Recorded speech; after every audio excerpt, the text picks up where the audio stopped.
तो बच्चों, आज आई बिलीव बहुत सारे स्टूडेंट्स नए हैं आप लोगों में, ठीक है।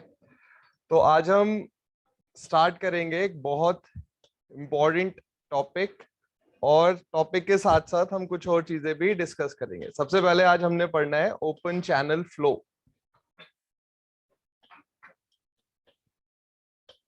इससे पहले कि हम सब्जेक्ट के बारे में पढ़ें, आपके एग्जाम के बारे में पढ़ें, छोटा सा इंट्रोडक्शन मैं अपना दे देता हूँ। My name is Amanpreet Singh Chaddha, और मुझे ऑलमोस्ट 10 इयर्स हो गए पढ़ाते हुए, और GATE, engineering services, public service commission सबके लिए पढ़ाया है मैंने, पढ़ाता हूँ मैं। और ऑनलाइन ऑफलाइन हर जगह पढ़ाया मैंने, ऑलमोस्ट बहुत सारे स्टेट्स में पढ़ाया है। इंजीनियर सक्सेस में 2015 से पढ़ा रहा हूँ मैं। टीजीसी का नाम सुना है आपने? टेक्निकल ग्रेजुएट कोर्स, टीजीसी नहीं सुना? टीजीसी क्या है? इंडियन आर्मी की टेक्निकल एंट्री है, ठीक है। तो टीजीसी 118 एक एंट्री है। मतलब क्या होता है, civil engineers direct Indian army में जा सकते हैं एज सिविल इंजीनियर्स ही। तो इस एंट्री को टीजीसी बोलते हैं। जैसे एनडीए आपने सुना होगा, सीडीएस है, ये एंट्रीज है जिसके थ्रू आप आर्मी में ऑफिसर्स बनते हैं। तो टीजीसी भी एक एंट्री है, ये सिर्फ इंजीनियर्स के लिए होती है, इसके थ्रू भी आप ऑफिसर बनते हैं, बट आपका जो वर्क होता है वो इंजीनियरिंग वर्क होता है।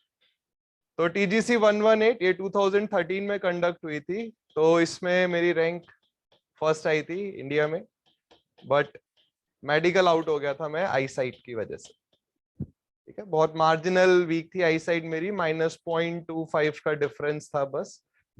सो और इसमें क्या है, टेक्निकल एंट्री में इंटरव्यू बहुत थॉरो इंटरव्यू लेते हैं। जैसे अभी आप सोच लीजिए गलवान क्लैश हुआ हमारा और चाइना का, तो क्या होता है, ब्रिज बनाने होते हैं। कोई भी आपको सिविल इंजीनियरिंग वर्क करना है, ब्रिज बनाना है, बंकर बनाना है, कुछ भी करना है, तो हर ऑर्गेनाइजेशन को सिविल इंजीनियर्स चाहिए। तो इंडियन आर्मी को भी सिविल इंजीनियर्स चाहिए होते हैं, और टीजीसी वो एंट्री है। तो जब इंटरव्यू हुआ इसका, मेरा भोपाल से रिकमेंड हुआ था। मैं आईएमए सुना ही होगा आपने, देहरादून में आप रहते हैं। तो जैसे हम एक बैच से 6 कैंडिडेट्स रिकमेंड हुए थे, तो I was the only one जो मेडिकल आउट हुआ। बाकी 5 की यही आईएमए में ही ट्रेनिंग हुई है। तो अगर मैं मेडिकल आउट नहीं हुआ होता तो अभी मेजर रैंक पर होता मैं, but would have been doing civil engineering works. कर मैं सिविल इंजीनियरिंग वर्क्स ही रहा होता, बस इंडियन आर्मी के लिए कर रहा होता। तो क्या होता है, जो इसका टेक्निकल इंटरव्यू होता है वो बड़ा इंटरेस्टिंग होता है। जब आप एसएसबी देंगे, और अगर आपने एसएसबी दिया है तो आप टेक्निकल इंटरव्यू देखेंगे, बहुत थॉरो इंटरव्यू होता है। एक और एंट्री है, एसएससी सुना होगा आपने, एसएससी टेक एक एंट्री होती है। ये सुना है आपने, एसएससी टेक? अच्छा, कितने बच्चे यहाँ पर बीटेक वाले हैं? कोई बीटेक वाला है यहाँ पे? सब डिप्लोमा ही है? बीटेक कितनों का नहीं है? ओके, ठीक है। तो क्या होता है बच्चे, ये सब टेक्निकल एंट्रीज हैं। तो ये एक छोटा सा इंट्रोडक्शन था मेरा। This is not relevant. जो चीज रेलिवेंट है वो है सब्जेक्ट का इंट्रोडक्शन। देखिए बच्चे, अगर हम उत्तराखंड पीएससी की बात करें, देखिए अगर पब्लिक सर्विस कमीशन की हम बात करें, चाहे वो उत्तराखंड हो, चाहे वो उत्तर प्रदेश हो, चाहे वो तेलंगाना हो, चाहे वो कोई सा भी स्टेट हो, पब्लिक सर्विस कमीशन एक बहुत अच्छी अपॉर्चुनिटीज है जॉब के लिए। सबसे अच्छी बात यह रहती है कि आप अपने स्टेट में रहते हैं, जहां पर आप पले बड़े, जो भी कल्चर है, फूड है, सब आपका अपना रहता है। तो स्टूडेंट्स बहुत प्रेफर करते हैं कि पब्लिक सर्विस कमीशन में उनका सिलेक्शन हो जाए। अब उत्तराखंड पब्लिक सर्विस कमीशन में इस बार बहुत अच्छी नंबर में उन्होंने सीट निकाली है, तो बहुत अच्छे चांसेस हैं आपका एक अच्छे गवर्नमेंट जॉब को पाने के। देखिए, गवर्नमेंट जॉब का एक सबसे बड़ा एडवांटेज जो मैं मानता हूं वो ये है कि आपको दोबारा लाइफ में फाइनेंशियल स्ट्रगल नहीं करना पड़ेगा। देखिए, लाइफ में हमेशा स्ट्रगल रहेगा। आज स्टडीज आपके लिए एक स्ट्रगल है, कल एक बढ़िया जॉब लग भी जाएगी तब भी कुछ ना कुछ स्ट्रगल रहेगा, पर्सनल होगा, प्रोफेशनल होगा। बट अगर आपको एक अच्छी गवर्नमेंट जॉब मिल जाएगी, एटलीस्ट आपको फाइनेंशियली स्ट्रगल नहीं मिलेगा। अच्छे सैलरी पैकेजेस हैं, ठीक है, आपको अच्छा खासा पैसा मिलता है, फिर सोसाइटी में आपकी बड़ी इज्जत हो जाती है कि भाई हाँ, ये एक गवर्नमेंट एम्प्लॉय है। तो अगर आप अगले कुछ टाइम डिवोट करें पब्लिक सर्विस कमीशन की तैयारी में, यूकेपीएससी की तैयारी में, तो एक बहुत अच्छी जॉब आपको मिल सकती है, और आपकी लाइफ में एटलीस्ट फाइनेंशियल स्ट्रगल्स आपको देखने को नहीं मिलेंगे। और अगर बच्चे पैकेट पॉकेट में थोड़ा पैसा होना तो बहुत सारी चीजों से लड़ने की हिम्मत आ जाती। तो अगर हम देखें कि एग्जाम का बेनिफिट क्या है, तो आपको एक अच्छी इंजीनियरिंग पोस्ट मिल रही है और आपको अच्छा सैलरी पैकेज मिल रहा है, वो भी उत्तराखंड में। उत्तराखंड आ जाइए, इज नॉट दैट एक्सपेंसिव, तो आप बहुत सारा पैसा सेव कर सकते हैं। सेविंग्स बहुत अच्छी है। कई बार क्या होता है,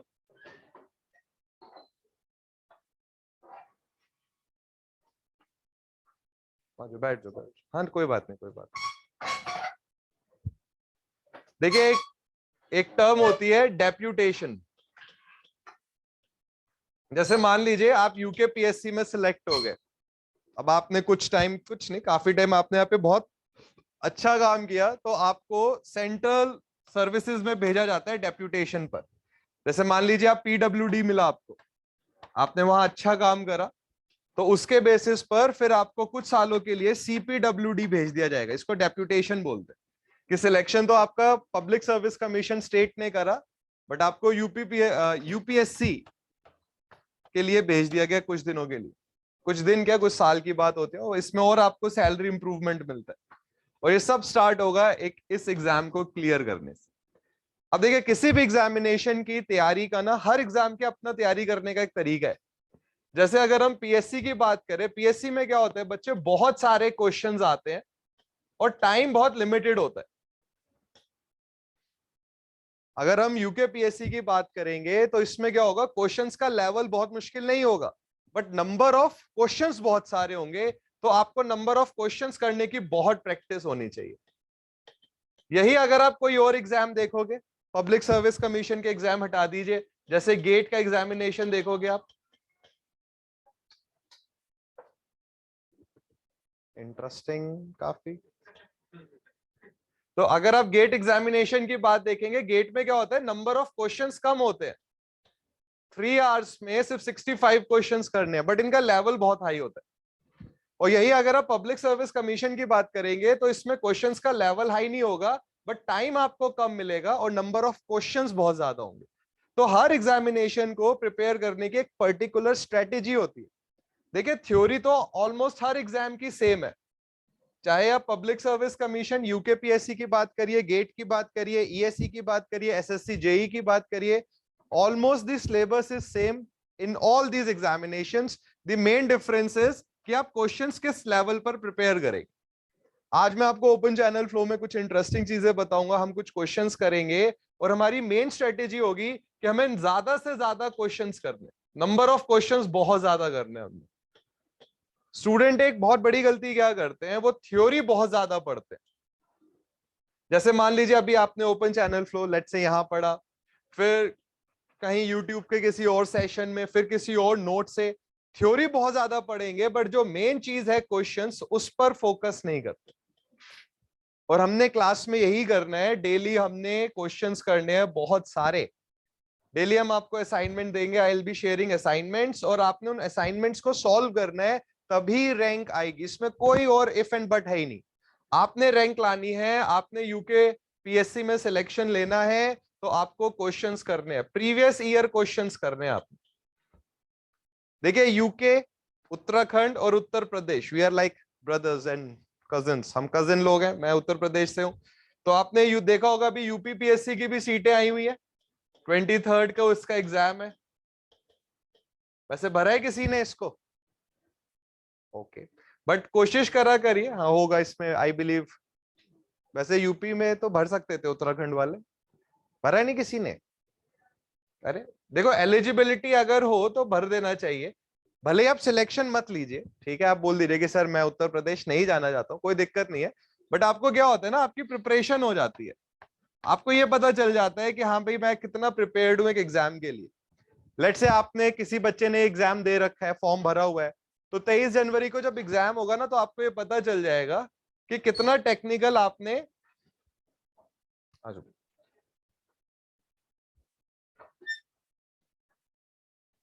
कितना टेक्निकल आपने पढ़ लिया और कितना और पढ़ने की जरूरत है। मतलब यूके पीएससी के पहले ये एक आपका मॉक एग्जाम हो जाता है कि हाँ भाई इस हम इतना प्रिपेयर्ड है।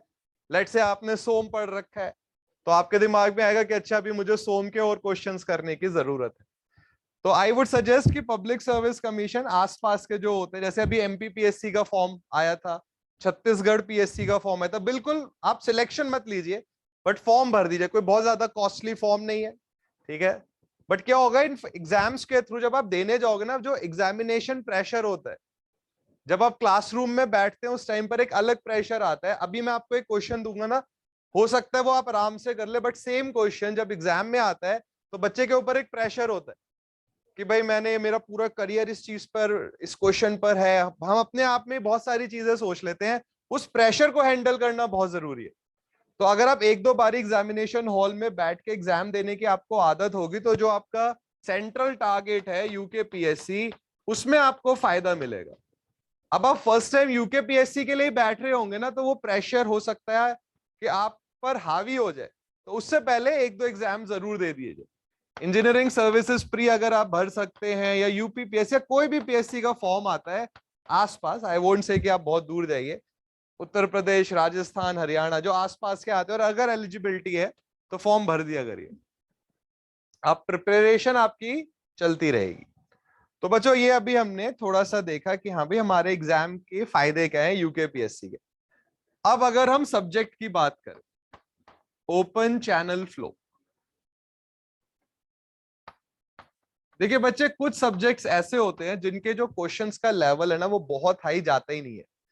ओपन चैनल फ्लो एक ऐसा सब्जेक्ट है जिसमें आप अगर ध्यान से पढ़े, जितना मैं क्लासरूम में पढ़ा रहा हूं उतना अगर आप ध्यान से पढ़ लें तो आपके फुल मार्क्स आएंगे, इररिस्पेक्टिव ऑफ द एग्जाम। चाहे आप यूकेपीएससी दें, चाहे आप यूपीएससी दें, चाहे आप गेट का एग्जाम दें, चाहे आप एसएससी जेई का एग्जाम दें, जितना हम क्लासरूम में पढ़ेंगे अगर आप उतना अच्छे से पढ़ लेंगे, बस घर जाके एक बारी रिवाइज कर लीजिए, आई एश्योर यू, मैं आपको गारंटी दे रहा हूं आप हर एक क्वेश्चन कर सकते हैं। और ये चीज मैं क्लास में प्रूव करूंगा आपको।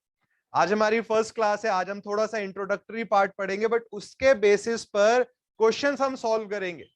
अभी मैं आपके साथ शेयर करूंगा असाइनमेंट्स जहां पर वेरियस पब्लिक सर्विस कमीशन के क्वेश्चंस आए हुए हैं, और मैं आपको बता रहा हूं बीच में मैं आपको थोड़े हायर एग्जाम्स के क्वेश्चंस भी दूंगा, और वो भी आप कर लेंगे क्योंकि हमने मेन कंसेप्ट को सीखना है। तो सबसे पहले हेडिंग डालिए ओपन चैनल फ्लो, ये आपके सब्जेक्ट का नाम है, और बिल्कुल देखिए एकदम बेसिक से सीखेंगे, बिल्कुल जीरो से स्टार्ट हम करेंगे कि हमें कुछ नहीं पता इस सब्जेक्ट के बारे में, और एकदम टॉप लेवल पर जाएंगे इसके।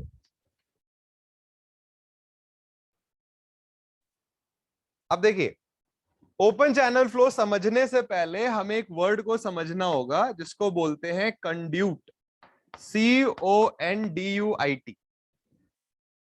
देखिए ओपन चैनल फ्लो में कंड्यूट वर्ड आता है। अब कंड्यूट का मतलब क्या है,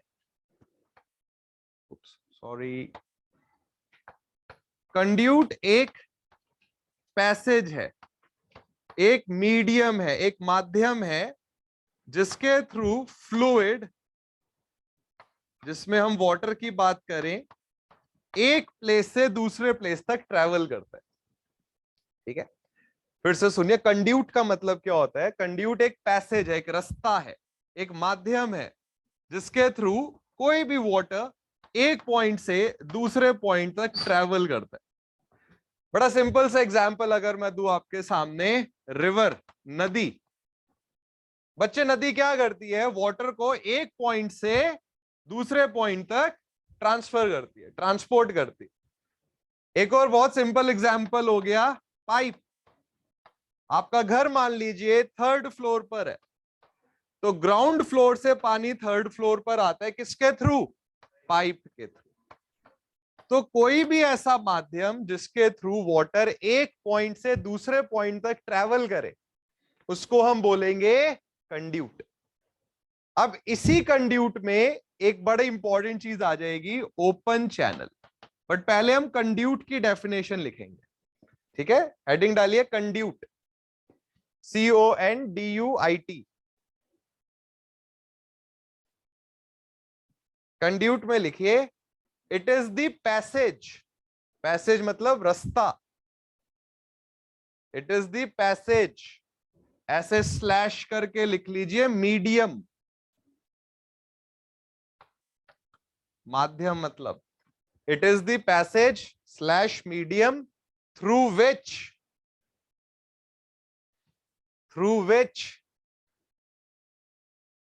water is transported, through which water is transported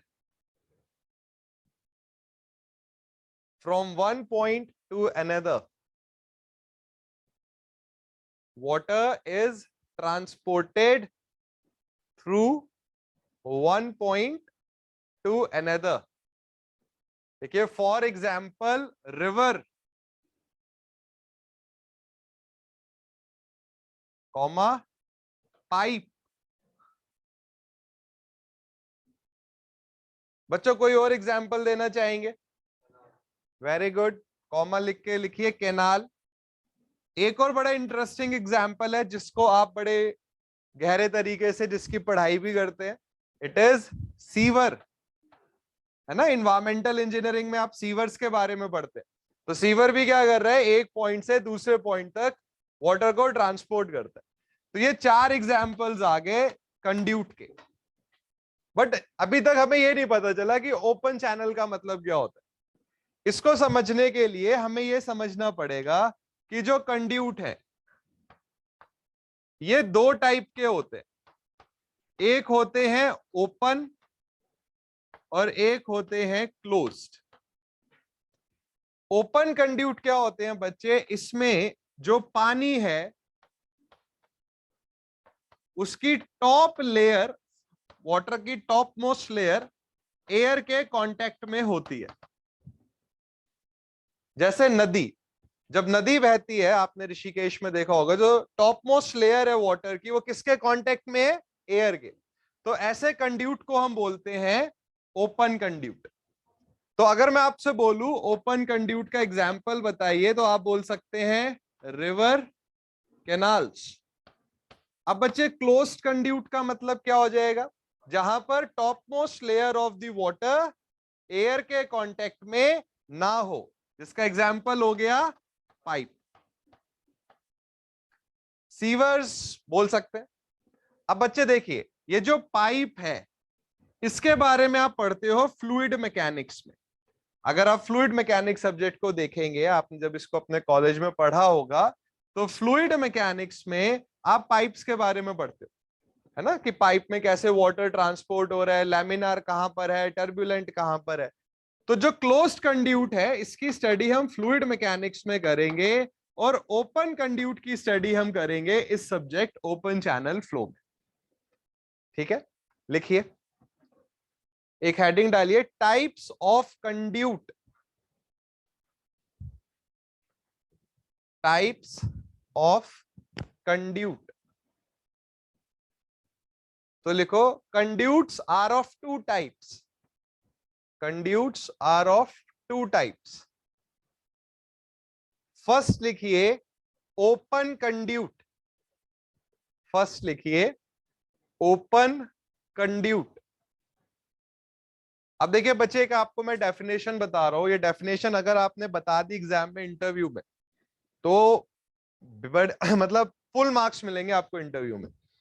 जैसे अभी मैंने बोला कि वाटर की टॉप मोस्ट लेयर एयर के कांटेक्ट में होती है, तो ऐसे को हम बोलेंगे ओपन कंड्यूट। इसको और बेहतर तरीके से बोला जाता है, जहां पर दो फ्लूइड मतलब, very good, water and air contact में होती है, ऐसी जगह को बोलते हैं फ्री सरफेस।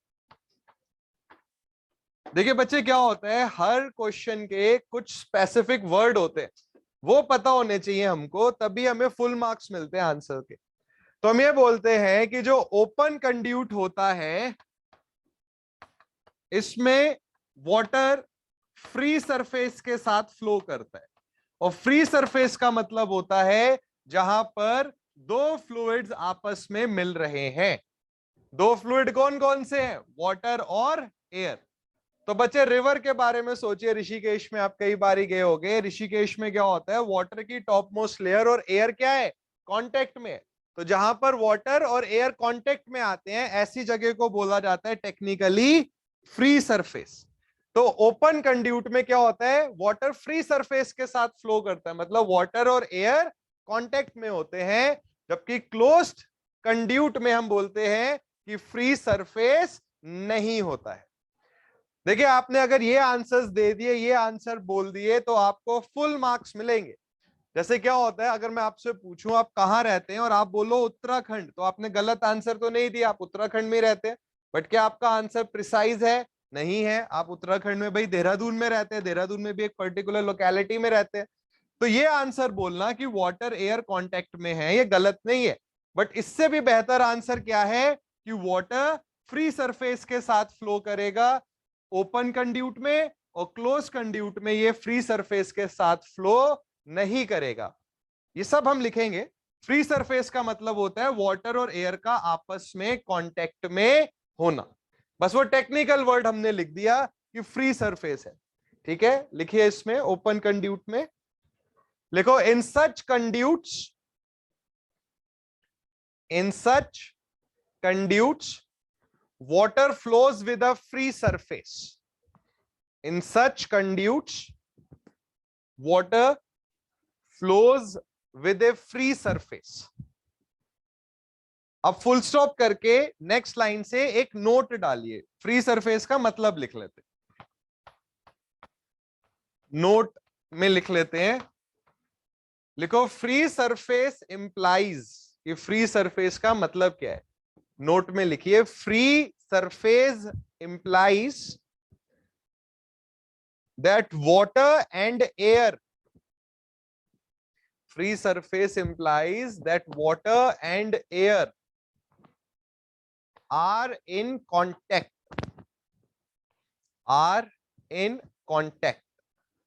ये एक दूसरे के कांटेक्ट में है। तो बच्चे ओपन कंड्यूट का एग्जाम्पल क्या हो जाएगा, रिवर। जब नदी बहती है तो वाटर और एयर कांटेक्ट में होते हैं, तो एग्जाम्पल में लिख लीजिए river and canals, river and canals. अब बच्चे सेकंड टाइप लिख लीजिए, closed conduit.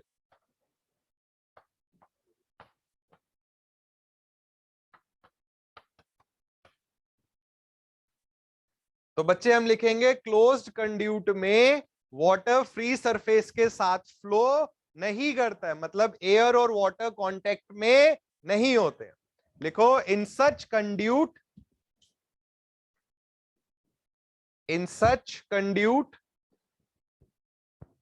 water does not flow with a free surface. In such conduit water does not flow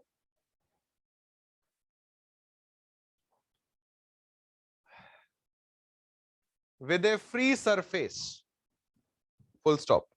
लिखो, it implies water and air are not in contact. It implies water and air are not in contact.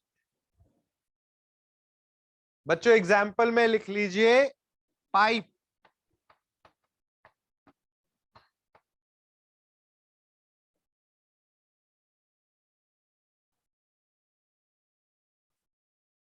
अब बच्चे देखिए, अब हमारे subject का नाम आता है कि ओपन चैनल का मतलब क्या होता है।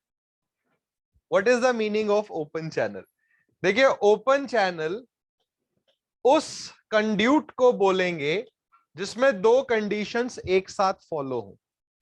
पहली कंडीशन कि वाटर फ्री सरफेस के साथ फ्लो करे, मतलब वाटर और एयर कांटेक्ट में हो, और बच्चे जो फ्लो हो रहा है वो ग्रेविटी की वजह से हो। अब जैसे समझिए रिवर, बच्चे क्या रिवर में कोई मोटर लगी हुई है? नहीं। रिवर में फ्लो क्यों हो रहा है? क्योंकि नीचे जो बेड है चैनल का वो एक स्लोप पर है। अब जैसे मान लीजिए मैं स्लोप रखूं तो ये पेन स्लाइड होता हुआ नीचे आ जाएगा। तो जो रिवर में फ्लो होता है वो होता है ग्रेविटी की वजह से। स्लोप की वजह से पानी नीचे बह जाता है। जैसे घर में हमारे होता है, फ्लोर को हम थोड़ा सा स्लोप पर रख देते हैं तो पानी क्या होता है, अपने आप बहता हुआ निकल जाता है।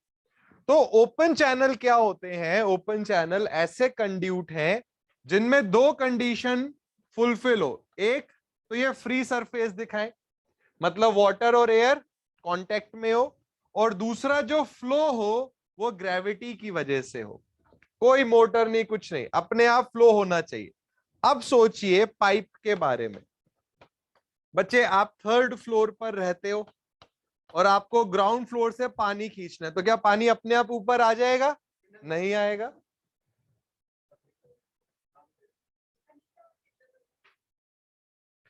तो बच्चे, अगर आपको थर्ड फ्लोर पर पानी चाहिए तो क्या पानी अपने आप ऊपर आ जाएगा? नहीं, आपको क्या चाहिए? आपको मोटर चाहिए, पंप चाहिए। मेन आपको प्रेशर डिफरेंस क्रिएट करना है। तो ओपन चैनल में क्या होता है, जो वाटर है वो under the effect of gravity flow करता है। तो ऐसा कोई भी कंड्यूट जहां फ्री सरफेस हो, एयर और वाटर कांटेक्ट में हो, और flow under the effect of gravity हो, ऐसे कंड्यूट को हम क्या बोलेंगे? Open channel. देखिए, बहुत जरूरी है अपने सब्जेक्ट का मीनिंग पता होना। कई बार हम क्या गलती करते हैं, हम सब्जेक्ट स्टार्ट होते ही जो मेन इंट्रोडक्टरी पार्ट है वो छोड़ के सीधा कि हाँ भाई एकदम से बड़े पार्ट पे आने की कोशिश करते हैं, और कई बारी बेसिक इंपॉर्टेंट डेफिनेशंस भूल जाते हैं। कई बारी इंटरव्यू कंडक्ट किए मैंने, बहुत इंटरव्यू लिए मैंने कॉलेजेस में, टीचर्स के, कोचिंग सेंटर्स में टीचर्स के, और अगर आप बेसिक चीजें पूछो ना तो वो नहीं बता पाते। अब देखिए, मोस्टली जॉब्स में क्या है, रिटन के बाद इंटरव्यू भी होता है, और इंटरव्यू में क्या होता है, वो कई बारी एक बिल्कुल बेसिक चीजें पूछ लेते हैं और हमें बेसिक चीजों का ही ज्ञान नहीं रहता। जैसे वो आपसे पूछ लेंगे कि ओपन चैनल का मतलब क्या है, आप ओपन चैनल फ्लो एक सब्जेक्ट पढ़ रहे हैं, तो what is the meaning of open channel? तो ओपन चैनल वो कंड्यूट होगा जिसमें दो कंडीशंस एक साथ फुलफिल होनी चाहिए। पहला कि फ्री सरफेस हो, और दूसरा फ्लो हो under the effect of gravity.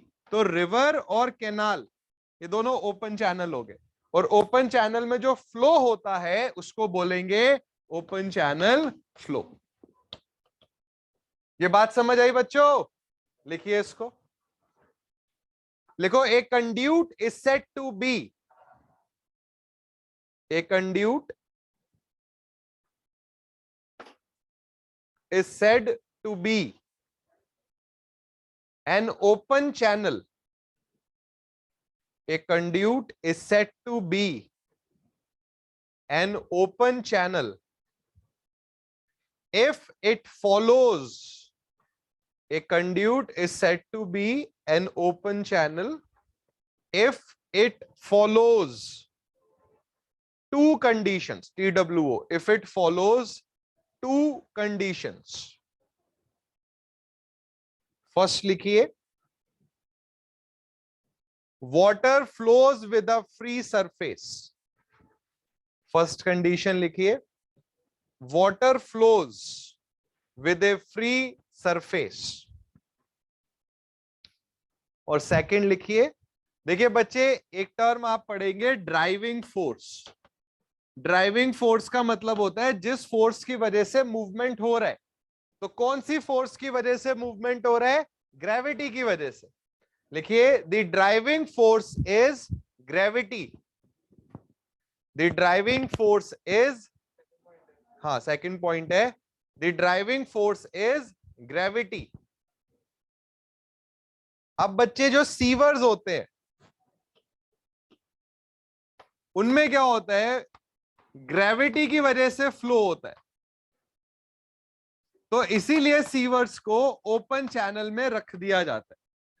तो जैसे अभी आप ओपन चैनल पढ़ेंगे और जब आगे जाके एनवायरमेंटल इंजीनियरिंग में सीवेज ट्रीटमेंट पढ़ेंगे तो आपको ओपन चैनल फ्लो की कुछ इक्वेशंस वहां पर दिखेंगी। जैसे हो सकता है कॉलेज टाइम पर आपने एक इक्वेशन पढ़ी हो, मैनिंग्स इक्वेशन। तो बच्चे, ये Manning's equation open channel flow में भी आप पढ़ेंगे और एनवायरमेंटल इंजीनियरिंग में सीवेज ट्रीटमेंट में भी पढ़ेंगे, क्योंकि सीवर्स में जो फ्लो होता है उसका मेन रीजन है ग्रेविटी।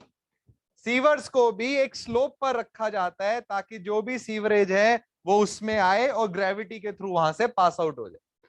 तो जब आप ओपन चैनल फ्लो में मैनिंग्स इक्वेशन पढ़ेंगे, इसमें जब आप काबिल बन जाएंगे, तो जब भी आप इन्वायरमेंटल इंजीनियरिंग पढ़ेंगे उस टाइम पे आपको फायदा मिलेगा।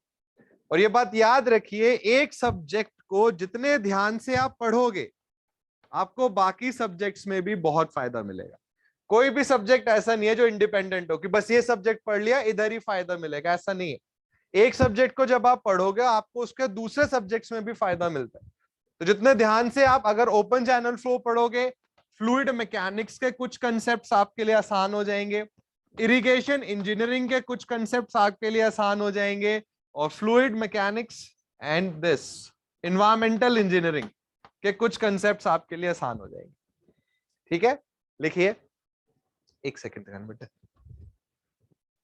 हम नोट करके एक पॉइंट लिखेंगे कि सीवर्स में फ्लो ग्रेविटी की वजह से होता है, तो सीवर्स को भी हम क्या मान लेते हैं, ओपन चैनल। लिखो नोट करके, in sewers, SEWERS, in sewers the driving force, जो फोर्स फ्लो लेकर आ रही है, in sewers the driving force is gravity, is gravity, comma does, THUS, does मतलब इसका है कि इसका मतलब ये हो गया, does sievers are also treated as, sievers are also treated as open channels, sievers are also treated as open channels, full stop. Next line से लिखिए, लिखो flow in an open channel, flow in an open channel is known as open channel flow, flow in an open channel is known as open channel flow। तो आपके subject का meaning हमने अभी समझ लिया। अब बच्चों एक क्विक रिकैप करते हैं, क्विक रिवीजन करते हैं। सबसे पहले हमने पढ़ा कंड्यूट। कंड्यूट एक पैसेज है, एक रास्ता है जिसके थ्रू वाटर एक पॉइंट से दूसरे पॉइंट तक जाता है। कंड्यूट दो टाइप के हैं, ओपन एंड क्लोज्ड। ओपन में वाटर फ्री सरफेस के साथ बहता है, मतलब वाटर एयर कांटेक्ट में है, और क्लोज्ड में फ्री सरफेस नहीं है। ओपन चैनल ऐसा कंड्यूट है जिसमें फ्री सरफेस होगा और ड्राइविंग फोर्स, जिस फोर्स की वजह से मूवमेंट होगा वो होगी ग्रेविटी। ये ग्रेविटी क्यों आ रही है ओपन चैनल में, क्योंकि आपने बेड स्लोप दिया है। अगर चैनल का जो बेड है, मान लीजिए रिवर का जो बेड है वो एकदम हॉरिजॉन्टल हो, तो क्या वाटर मूव करेगा? नहीं करेगा। अगर मैं ये हाथ ऐसे हॉरिजॉन्टल रख दूं तो ये पेन मूव ही नहीं करेगा। जब आप स्लोप देंगे ये तब मूव करना स्टार्ट करेगा। तो ग्रेविटी कहां से आ रही है? स्लोप की वजह से आ रही है। बात समझ आई बच्चों? अब ये स्लोप नदी का क्या होता है, बदलता रहता है, इसलिए कहीं पर आपको ज्यादा स्पीड मिलेगी, कहीं आपको कम स्पीड मिलेगी, बट स्लोप आपको जरूर मिलेगा। अभी तक कोई भी डाउट है आप एक बारी रीडिंग कर लीजिए जितना आपने पढ़ा है। कहीं भी डाउट है तो पूछिए।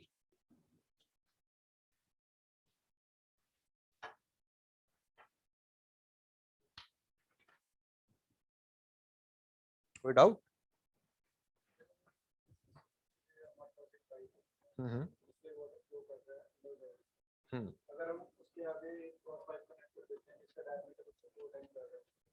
हम्म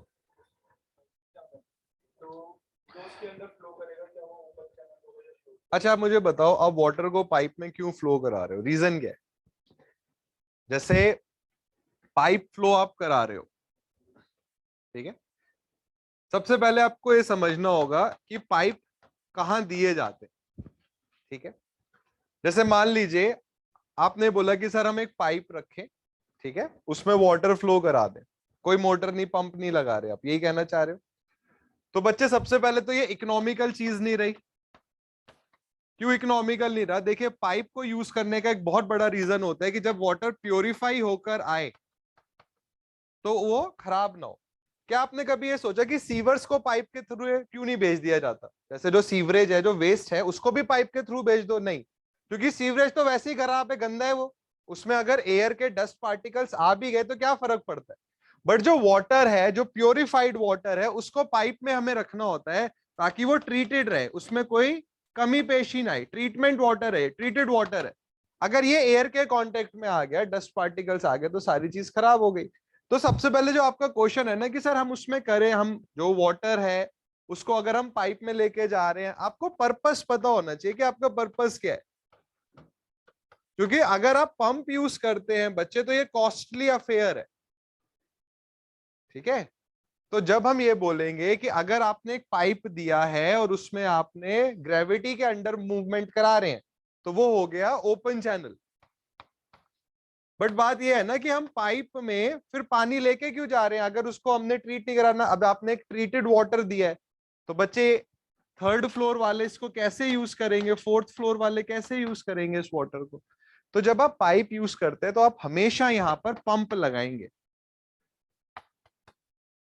अगर आपने पानी को पाइप में भेज दिया, ठीक है, और पंप यूज नहीं करा, तो ऊपर एलिवेशन वाले तो यूज ही नहीं कर सकते जो हायर रहते हैं। तो ये आपने जो पाइप पर इतने करोड़ रुपए लगाए, उसको लगाने का फायदा क्या होगा?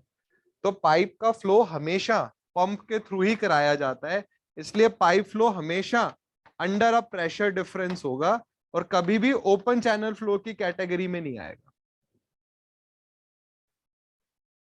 आप मैथमेटिकली बोल सकते हो कि सर हमने फ्लो लिया, नदी को हम एक पाइप में फ्लो करा रहे हैं, ठीक है, ये बिल्कुल करा सकते हो, बट फायदा क्या होगा उसका?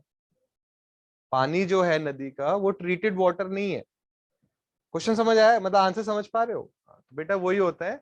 तो हम मैथमेटिकली तो बोल सकते हैं कि सर अगर हम पानी को पाइप में फ्लो करा दें, तो हम इसको क्या बोलेंगे? आपको बस ये याद रखना है कि अगर ड्राइविंग फोर्स ग्रेविटी है, तो ये ओपन चैनल में आ जाएगा, ठीक है? अब आप बोलोगे सर ये पाइप है, ये ड्राइविंग फोर्स ग्रेविटी है, तो ये ओपन चैनल में कंफ्यूजन आ रहा है। बट बच्चे, पाइप को कभी भी ग्रेविटी के अंडर फ्लो कराया ही नहीं जाता है, फायदा नहीं हुआ ना फिर। पाइप को अगर आपने ग्रेविटी के अंदर फ्लो करा दिया, तो जो पर्पस है आपका पाइप का, वो फुलफिल ही नहीं हो रहा। पाइप को तो पानी ऊपर लेके जाना पड़ेगा ना पाइप के थ्रू, तो ऊपर ग्रेविटी से वो जा ही नहीं सकता, आपको क्या लगाना पड़ेगा? पंप। तो पाइप फ्लो हमेशा पंप, या आप बोल सकते हैं फ्लूइड मैकेनिक्स में आप पढ़ोगे, या पाइप फ्लो कभी भी ओपन चैनल फ्लो नहीं होगा प्रैक्टिकली। थ्योरेटिकली तो आप मान सकते हैं, फिर है ना, प्रैक्टिकली ये पॉसिबल नहीं होता, अनइकोनॉमिकल हो जाएगा बहुत ज्यादा। बात समझ आई बेटा? अब देखो इस सब्जेक्ट का एक और बहुत बड़ा फायदा देखिए, ओपन चैनल फ्लो का। बच्चे 2017 में के गवर्नमेंट डेटा के हिसाब से हमारी कंट्री का 18% जीडीपी एग्रीकल्चर पे डिपेंड करता है। अगर आप देखेंगे तो ये बहुत बड़ी कॉस्ट है, करीबन $20 बिलियन जीडीपी एग्रीकल्चर से आती है। हमारी कंट्री की 50% पॉपुलेशन डायरेक्टली और इनडायरेक्टली एग्रीकल्चर से जुड़ी हुई है। बच्चे, एग्रीकल्चर का एक बहुत इंपॉर्टेंट पार्ट है इरिगेशन, है ना? एग्रीकल्चर में क्या आप अनाज उगा रहे, कुछ भी उगा रहे, आपको क्या चाहिए? इरिगेशन करना है। और इरिगेशन क्या होता है, किस पे डिपेंड करता है? कैनाल्स पर। भाई हमारी कंट्री में क्या है, जो मॉनसून है वो बड़ा अनप्रडिक्टेबल है, कभी ज्यादा हो गया, कभी हुआ ही नहीं। तो क्या होता है, हमें आर्टिफिशियल सोर्स चाहिए पानी का।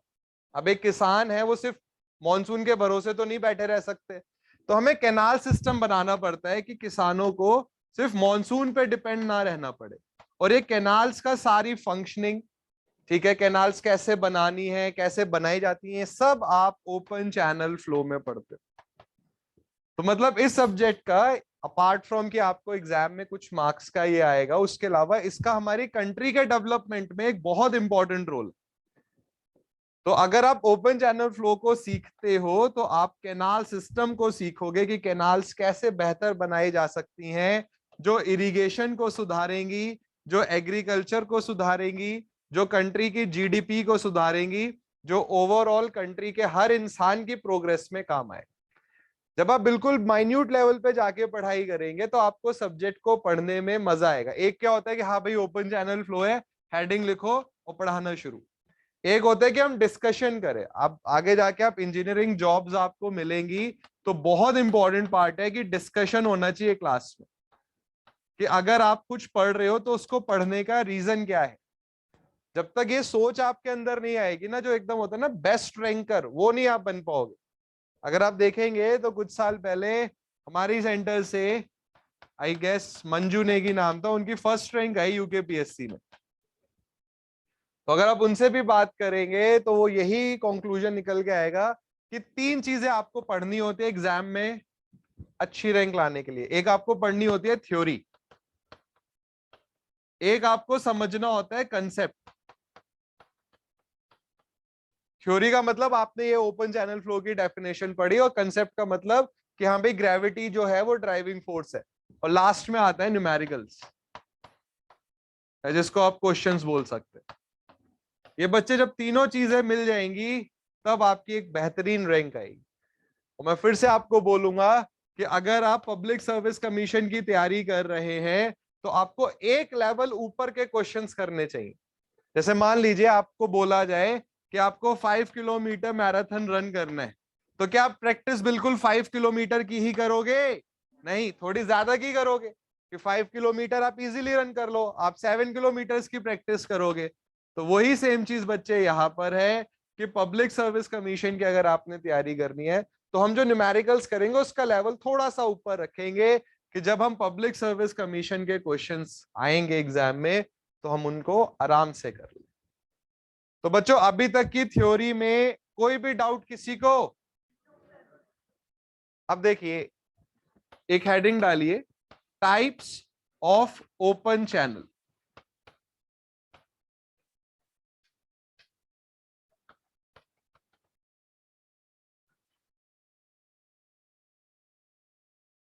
Types of open channel. अब बच्चे पहले इसको समझ लेते हैं। देखिए ओपन चैनल 2 टाइप के होते हैं, एक है प्रिज्मेटिक और एक है non prismatic. Strength of material subject में आप एक टर्म पढ़ते हो प्रिज्मेटिक बार। कोई बच्चा बता सकता है कि प्रिज्मेटिक बार का मीनिंग क्या होता है? हाँ, along the length cross section same रहे। बिल्कुल इस तरीके से प्रिज्मेटिक चैनल्स होते हैं। बच्चे प्रिज्मेटिक चैनल्स में क्या होगा, इनकी लेंथ के अलोंग इनका क्रॉस सेक्शन और इनका slope, slope and cross section ये सेम रहता है। जैसे आपने नहर कभी देखी हो, ठीक है, गांव में अगर आप जाते तो नहर जरूर दिखेगी आपको। तो आपने देखा होगा, लेट्स से एक ट्रेपेजॉइडल सेक्शन है नहर का, कैनाल का, और ये क्या है थ्रू आउट है। ऐसा नहीं है कि पहले कहीं ट्रेपेजॉइडल है फिर रेक्टेंगल हो गया फिर ट्राइंगल हो गया, ऐसा नहीं है। तो अगर किसी चैनल की length const along the length cross section same है और स्लोप भी सेम है, ऐसा नहीं कि पहले स्लोप बहुत ज्यादा हो गया फिर कम हो गया, ऐसा नहीं। तो अलोंग द लेंथ अगर क्रॉस सेक्शन और स्लोप कांस्टेंट है तो ऐसे ओपन चैनल को हम नाम देंगे प्रिज्मेटिक चैनल। और इसका एग्जाम्पल हो गया कैनाल, हिंदी में आप बोल सकते हैं नहर। अब यही अगर हम नॉन प्रिज्मेटिक चैनल की बात करें तो अलोंग दी लेंथ इनका क्रॉस सेक्शन और स्लोप कांस्टेंट नहीं होता। एग्जाम्पल क्या होगा? River, very good. अगर आप नदी को देखेंगे बच्चे तो नदी का क्रॉस सेक्शन बदलता रहता है, कहीं पर ज्यादा होगा कहीं पर कम हो जाएगा, स्लोप कहीं ज्यादा है स्लोप कहीं कम है। तो प्रिज्मेटिक चैनल का एग्जाम्पल हो गया कैनाल और नॉन प्रिज्मेटिक चैनल का एग्जाम्पल हो गया रिवर। बच्चों दोनों का मतलब समझ आ रहा है? लिखो टाइप्स ऑफ ओपन चैनल में फर्स्ट लिखो prismatic channel.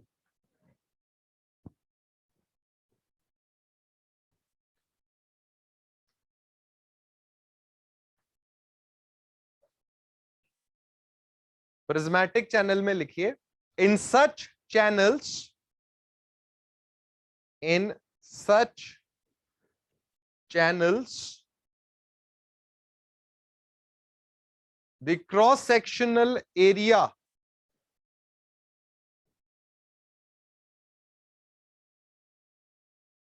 and slope, the cross sectional area and slope of the channel bed, cross sectional area and the slope of the channel bed both are constant,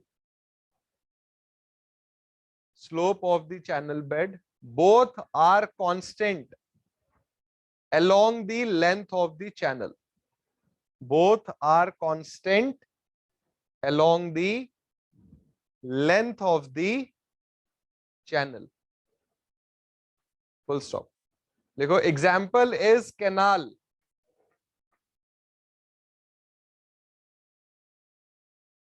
example is canal. Second type लिखिए non prismatic channel, non prismatic channel, इसमें लिखिए in such channels, in such channels cross section and slope, in such channels cross section and slope are varying, varying, are varying along the length of the channel, are varying along the length of the channel, full stop. देखिए example is river, example is river. अब देखिए बच्चे, कोई भी examination की आप तैयारी करो, प्रिसीजन बहुत जरूरी है, आपके आंसर्स बिल्कुल प्रिसाइज होने चाहिए। जैसे हमने बोला कि जो ड्राइविंग फोर्स होता है ओपन चैनल में वो ग्रेविटी है, ग्रेविटी का ही एक और बेहतर आंसर आप दे सकते हैं। जैसे मान लीजिए ये एक ओपन चैनल है जो कि किसी एंगल थीटा पर इंक्लाइंड है, W वेट ऑफ वाटर इस चैनल में फ्लो कर रहा है, तो W क्या है, ये है weight of water flowing in open channel. अगर मैं आपसे बोलूं कि बच्चे ग्रेविटी का मुझे बताइए, आपने बोला कि सर इस ओपन चैनल में जो फ्लो हो रहा है वो ग्रेविटी की वजह से हो रहा है, तो बच्चे ग्रेविटी क्या होता है, W इक्वल्स टू mg, तो आप बोल सकते हैं कि सर W की वजह से फ्लो हो रहा है, बट ये प्रिसाइज आंसर नहीं है। क्यों नहीं है, मान लीजिए जो पानी है उसका ये वेट लग रहा है W, तो बच्चे दो कंपोनेंट आ जाएंगे वाटर के। अब बच्चों को बड़ा कंफ्यूजन रहता है कि कॉस का कंपोनेंट कौन सा है और साइन का कंपोनेंट कौन सा है। रटी हुई जो भी आपकी नॉलेज होगी वो सिर्फ एक दिन दो दिन तक टिकी रहेगी, बट समझी हुई हमेशा रहेगी आपके साथ। देखिए ये एंगल थीटा है, ये हम आगे ले आते हैं, यहाँ पे ये एक ट्राइंगल बन गया, ये 90 डिग्री है, तो बच्चे ये एंगल क्या होगा, 90 डिग्री माइनस थीटा। फिर से देख लीजिए ये थीटा है, ये 90 डिग्री है, तो ये एंगल क्या हो गया, 90 degree minus theta. Vertical opposite से ये वाला एंगल भी क्या हो जाएगा, 90 डिग्री माइनस थीटा, ये वाला एंगल। बच्चे ये 90 डिग्री है, तो ये वाला एंगल क्या आ गया, थीटा। अब इसको दोबारा देख लीजिए,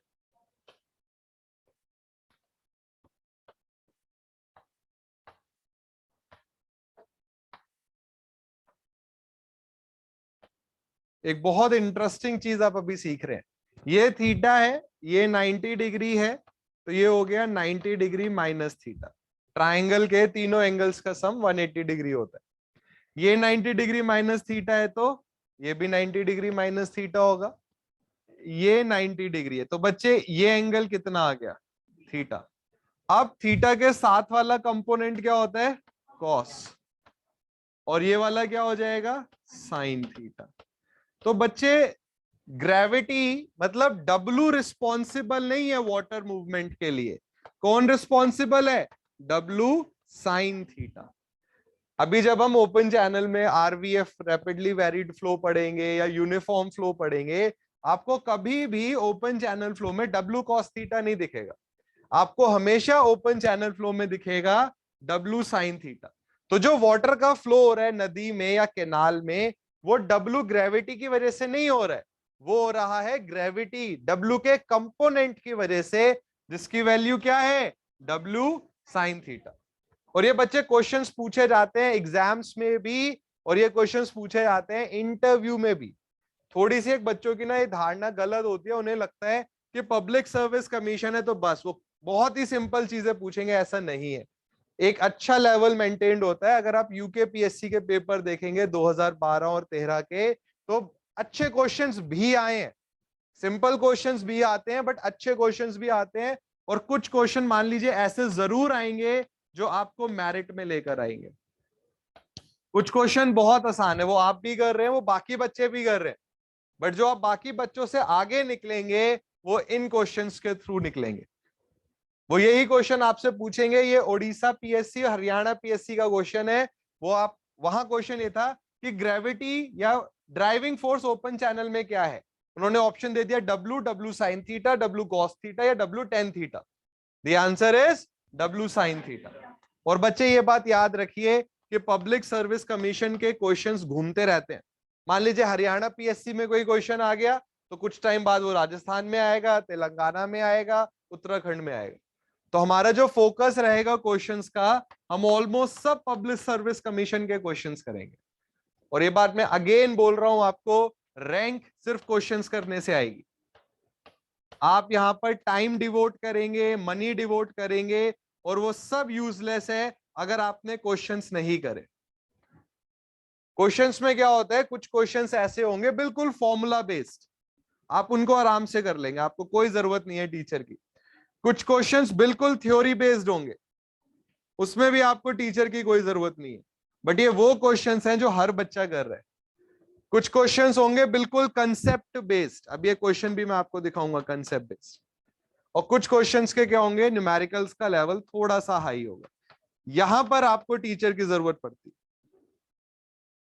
तो ये जो पार्ट है, इतना जो पार्ट है, ये घर पे बैठ के आराम से किया जा सकता है, बट ये वो पार्ट होता है जहां टीचर की जरूरत पड़ती है।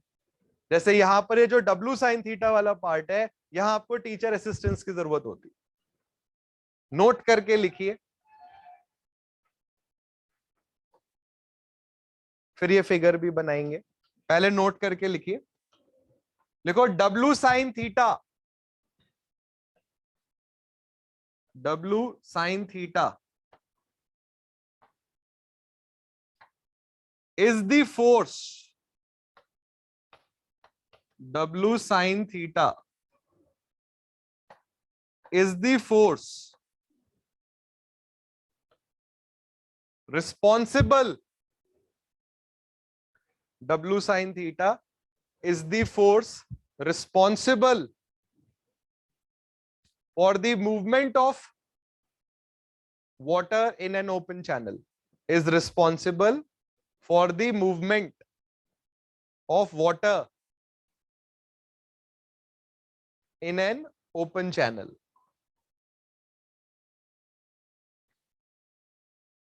जैसे बच्चों पहले हमने लिखा था कि ग्रेविटी रिस्पॉन्सिबल है W, बट ये आंसर इनकम्प्लीट है। तो W में भी हमें क्या लिखना चाहिए, W साइन थीटा। जैसे मैंने आपको बोला ना, आप बोलो कि सर हम उत्तराखंड में रहते हैं, तो आपने गलत नहीं आंसर दिया है, बट ये आंसर अभी और बेहतर बनाया जा सकता है देहरादून बोल के। तो वही सेम चीज है। आप अब ये फिगर बना लीजिए।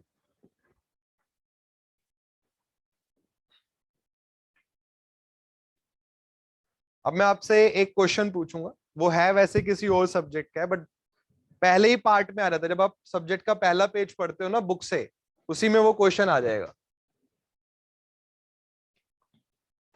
और बहुत सारे पीएससीज में आए हुए हैं। ये क्वेश्चन एक एग्जाम्पल के तौर पे मैं आपको दे रहा हूं कि कुछ क्वेश्चंस पब्लिक सर्विस कमीशन के ऐसे होंगे जहां पर बहुत अच्छा कंसेप्ट लगता है। बच्चे एग्जाम्पल के तौर पे मैं दे रहा हूं कि किस टाइप के क्वेश्चंस आते हैं।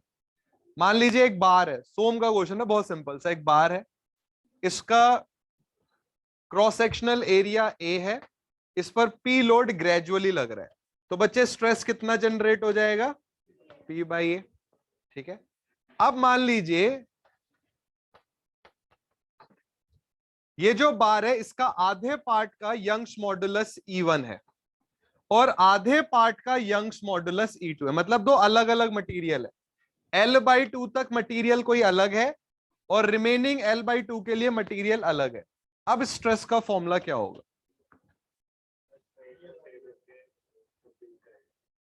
Okay, anyone else? ये क्वेश्चन बच्चे बहुत सारे पब्लिक सर्विस कमीशंस में आ रखे और मुश्किल नहीं है, कोई न्यूमेरिकल नहीं है, बहुत लंबा सा है। क्या वो तो बच्चे इलोंगेशन हुआ, PL/A, स्ट्रेस पूछा है मैंने। क्वेश्चन समझ आ रहे? क्वेश्चन देखो, मैं आपको एक एग्जांपल दे रहा हूं, आप बोलेंगे सर ओपन चैनल फ्लो में सोम चल रहा है, वो नहीं मैं बोल रहा हूं, मैं आपको बोल रहा हूं कि किस टाइप के क्वेश्चंस आते हैं। क्योंकि सोम का जब आप पहला दूसरा पेज पढ़ते हो ना बुक का, तब ये वाला टॉपिक आ जाता है, कोई बहुत अंदर का टॉपिक नहीं है ये। तो हमने ये बोला कि भाई पी और ए, पी लोड लग रहा है, ए क्रॉस सेक्शनल एरिया, स्ट्रेस बताओ, आपने बोला P/A। अब मैंने बोला आधे मटेरियल अलग है और आधा मटेरियल अलग है, E1 E2 मटेरियल प्रॉपर्टी है, अब स्ट्रेस बताओ क्या होगा। और ऐसे क्वेश्चंस आपको पब्लिक सर्विस कमीशन में दिखेंगे, और ये वो क्वेश्चंस है बच्चे जो आपको बाकी जनता से अलग करेंगे, जो आपको मेरिट में लेकर आएंगे। कुछ क्वेश्चन बिल्कुल फॉर्मूला बेस्ड हैं, अगर वो आप कर रहे हैं तो वो बाकी हजारों बच्चे भी कर रहे हैं, वो आपको आगे नहीं लेकर आ रहे हैं औरों से, ये वो क्वेश्चंस है जो आगे लेकर आ रहे हैं। आंसर क्या रहेगा? P/A, क्योंकि स्ट्रेस मटेरियल पर डिपेंड नहीं करता। अब इससे क्यों नहीं करता है, कैसे नहीं करता, वो जब आप सोम पढ़ेंगे तब आपको सिखाया जाएगा। अब जैसे देखिए, अनफॉर्चुनेटली क्लासरूम से किसी का आंसर नहीं आया, क्यों? क्योंकि ये कंसेप्चुअल क्वेश्चन हो गया, ये बिल्कुल थ्योरी बेस्ड क्वेश्चन नहीं था। तो कुछ क्वेश्चंस क्या होंगे, बिल्कुल थ्योरी, सिंपल थ्योरी आ जाएगी, कुछ बिल्कुल फॉर्मूला बेस्ड। ये वाला क्वेश्चन तो आने ही आना है आपके एग्जाम में। E is equals to 2G 1 plus mu, या E is equals to 3K 1 minus 2 mu.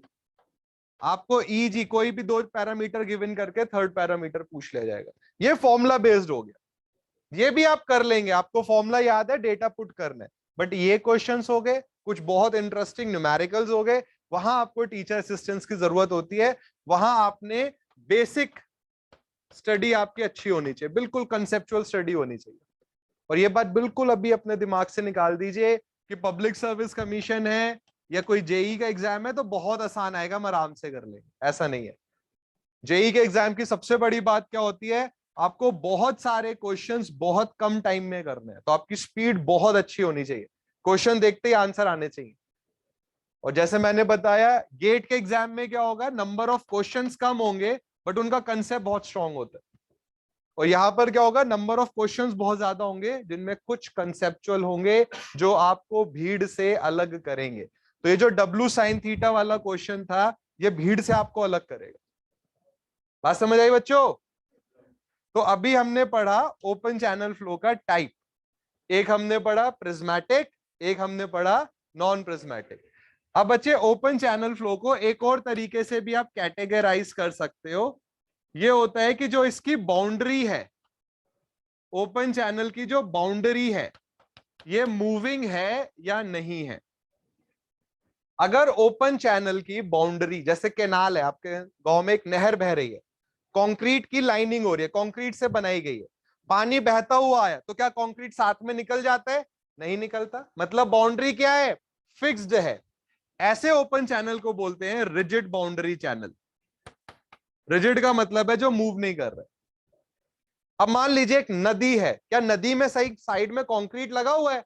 नहीं लगा हुआ। तो बहता हुआ जब पानी आता है तो वो क्या करता है, आसपास के कंकड़ पत्थर को साथ ले जाता है। ऐसे चैनल को बोलते हैं मोबाइल बाउंड्री चैनल। लिखिए,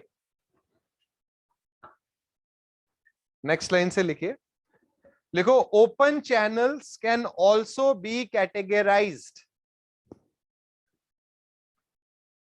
open channels can also be categorized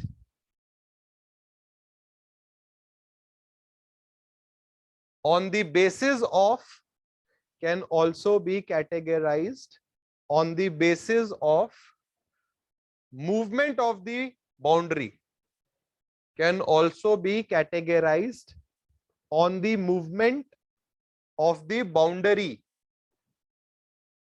as shown below, as shown below. First लिखिए रिजिड बाउंड्री चैनल,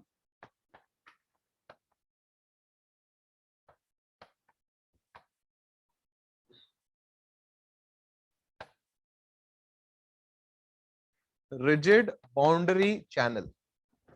कितने बच्चों ने कैनाल देखी है अपनी लाइफ में? भाई हाथ उठाएं जरा। नहर, नहर सबने देखे, हम बाइक वाइक चलाओ, गाड़ी चलाओ, रास्ते में नहर दिख जाती है।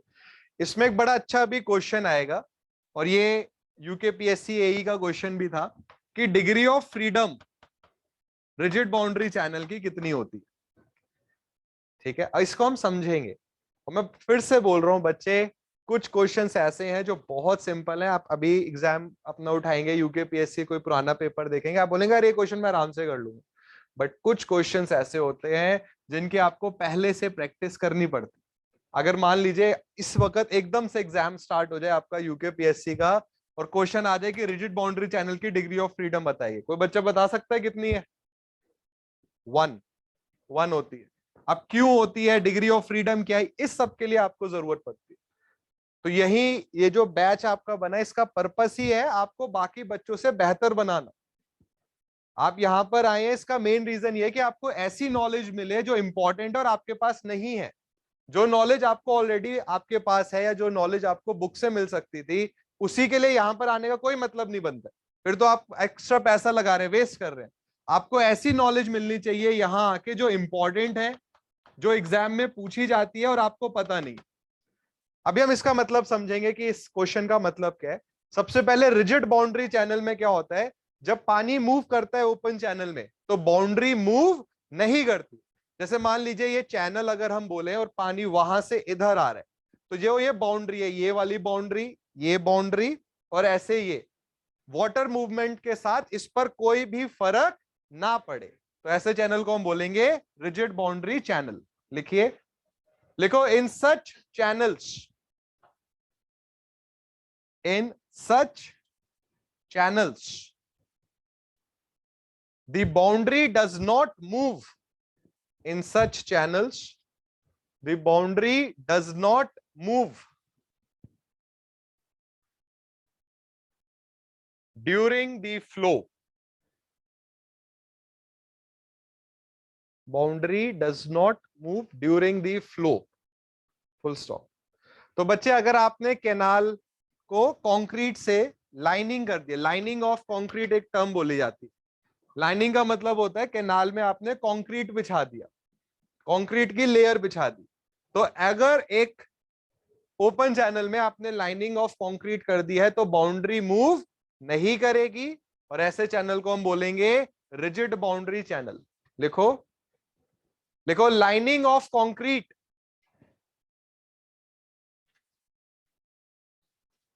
lining of concrete makes the channel rigid. Lining of concrete makes the channel rigid. अब बच्चे नोट लिखिए, डिग्री ऑफ फ्रीडम वाला पॉइंट लिखिए, फिर उसको समझेंगे। नोट में लिखिए, बहुत इंपॉर्टेंट पॉइंट है ये। लिखो, the degree of freedom of such channel, मतलब rigid boundary channel, degree of freedom of such channel is 1, is 1। अब बात ये आती है कि इस सेंटेंस का मतलब क्या है, ये 1 क्यों है। बच्चे आप ये सोचिए, अभी आप एक कैनाल के सामने खड़े, ठीक है, पानी फ्लो कर रहा है, और हमने बोला कि ये रिजिड बाउंड्री चैनल है, कंक्रीट की एक पूरी लेयर, कंक्रीट से आपने वो नहर बनाई हुई है। तो बच्चे सिर्फ एक पैरामीटर है इस कैनाल का जो वेरी कर सकता है, और वो है डेप्थ ऑफ फ्लो। क्योंकि बच्चे क्रॉस सेक्शन तो कांस्टेंट है हर जगह, ठीक है भाई। कैनाल है, इसमें पानी जब बह रहा है तो चैनल के क्रॉस सेक्शन में कोई चेंज नहीं आ रहा है। मोबाइल बाउंड्री में समझिए, फिर आप बेहतर समझ पाएंगे। मोबाइल बाउंड्री में हम बोलते हैं कि डिग्री ऑफ फ्रीडम 4 होती। 4 चीजें मोबाइल बाउंड्री चैनल में बदल सकती है। एक बदल सकती है depth of flow, very good. अब मान लीजिए बहुत स्पीड से पानी बहता हुआ आया और बाउंड्री के कुछ पार्टिकल्स को अपने साथ ही ले गया, तो बच्चे क्या होगा, क्रॉस सेक्शनल एरिया क्या हो जाएगा, बदल जाएगा। तो मोबाइल बाउंड्री चैनल में क्रॉस सेक्शन बदल सकता है। अब फिर बहुत स्पीड से पानी आया और चैनल का जो बेड है उसके बहुत सारे पार्टिकल्स ले गया, तो चैनल बेड क्या डिसाइड करता है, स्लोप। तो बच्चे क्या बदल गया, स्लोप। अब मोबाइल में ये दिक्कत आ रही है, रिजिड में थोड़ी आएगी, क्योंकि रिजिड में तो बाउंड्री कंक्रीट की बनी है, कोई मूवमेंट नहीं होगा। अब एक और चीज बदल सकती है मोबाइल बाउंड्री चैनल में। मान लीजिए बच्चे जो कैनाल है वो सीधी बना रखी है आपने, ठीक है, पानी ऐसे आ रहा है। अब बहुत स्पीड से पानी आया और ये एक मोबाइल बाउंड्री चैनल है, तो पानी क्या करता है, जो लेआउट ऑफ द कैनाल है, कैनाल का जो लेआउट है वो क्या होता है, लगातार पानी बहने की वजह से वो बदल जाता है। जैसे नदियों के साथ होता है, बहुत भयानक बारिशें होती है तो नदी क्या करती है, अपना रूट बदल लेती है। बट मोबाइल बाउंड्री चैनल में दिक्कत आएगी, रिजिड में क्या है, सब कुछ कंक्रीट का बना है, तो कोई भी मूवमेंट नहीं होता है। तो बच्चे मोबाइल बाउंड्री चैनल में 4 चीजें बदल सकती हैं, depth of flow, area of cross section, slope, और बोलते हैं लेआउट। लेआउट का मतलब होता है कि जो उसका रूट है वो भी बदल सकता है। और ये सब क्यों बदल रहा है, क्योंकि पार्टिकल्स फ्लो के साथ या फ्लो के बहने की वजह से अपनी जगह से मूव कर जाते हैं। रिजिड में क्या चीज बदल सकती है, सिर्फ डेप्थ ऑफ फ्लो, क्योंकि पानी को आप ऊपर नीचे कर सकते हैं, ज्यादा फ्लो करा दिया, कम फ्लो करा दिया, बट ना वहां पर एरिया ऑफ क्रॉस सेक्शन बदलेगा, ना स्लोप बदलेगा, और ना ही लेआउट बदलेगा। क्यों, क्योंकि ये सब कंक्रीट के बने हुए हैं और कंक्रीट एक रिजिड मटेरियल है। तो रिजिड बाउंड्री चैनल में कितनी चीजें बदल सकती हैं, 1। तो सिर्फ एक डिग्री ऑफ फ्रीडम है, फ्रीडम सिर्फ एक चीज के पास है, डेप्थ ऑफ फ्लो के पास, वो बदल सकता है। और मोबाइल बाउंड्री चैनल में फ्रीडम किसके पास है, depth of flow, area of cross section, slope and layout. तो मोबाइल बाउंड्री चैनल की डिग्री ऑफ फ्रीडम हो गई 4। अब मान लीजिए ये टॉपिक मैं आपको स्किप करा दूं। कई बार क्या होता है, जब इंटरेस्टिंग चीजें बच्चों को बताओ तो वो कहते हैं अरे ये क्या बता दिया सर ने, ठीक है, उनका थोड़ा इंटरेस्ट कम हो जाता है। मान लीजिए मैं स्किप कर दूं ये, कि हाँ भाई सिंपल सिंपल पढ़ेंगे, और अगर ये क्वेश्चन एग्जाम में आए, और ये आए हुए क्वेश्चंस हैं, ये बहुत सारे पब्लिक सर्विस कमीशन में आए हुए हैं, और ये मान के चलिए एक पब्लिक सर्विस कमीशन में, चाहे वो तेलंगाना हो चाहे वो हरियाणा हो, अगर क्वेश्चन आ गया तो वो फिर सब पब्लिक सर्विस कमीशन में घूमता है वो क्वेश्चन। और मान लीजिए ये क्वेश्चन एग्जाम में आ गया, अब आप बोलेंगे अरे सर ने ओपन चैनल फ्लो इतने घंटे पढ़ाया, बट जो एग्जाम में क्वेश्चन आया था वो तो हमें बताएंगे। तो ये इंपॉर्टेंट क्वेश्चंस हैं, और ये ऐसे क्वेश्चंस हैं जब आप बुक पढ़ेंगे ना आपको एकदम सामने नहीं दिखेंगे, छुपे हुए होते हैं। तो यहां आपको टीचर्स की जरूरत पड़ती। लिखिए, तो अभी आपने लिखा था कि रिजिड बाउंड्री चैनल की डिग्री ऑफ फ्रीडम 1 है। नेक्स्ट लाइन से लिखिए, लिखो इन सच चैनल्स ओनली, लिखो इन सच चैनल्स, लिखो इन such channels only the depth of flow varies. In such channels only the depth of flow varies. Thus thus the degree of freedom is 1. Thus the degree of freedom is 1. अभी mobile में हम थोड़ा सा लिख लेंगे तो आपको समझ आ जाएगा कि मोबाइल की 4 क्यों है। नेक्स्ट लाइन से लिखिए, नोट करके लिखो, the degree of freedom of mobile channels, the degree of freedom of mobile boundary channels, the degree of freedom of mobile boundary channels is 4.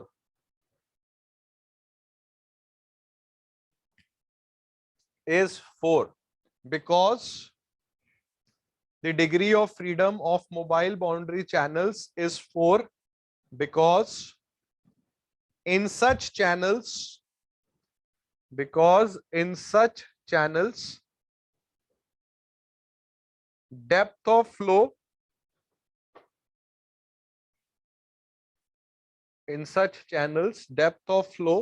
comma cross section depth of flow comma cross section comma slope of the channel bed लिख लो depth of flow comma cross section comma slope of the channel bed and layout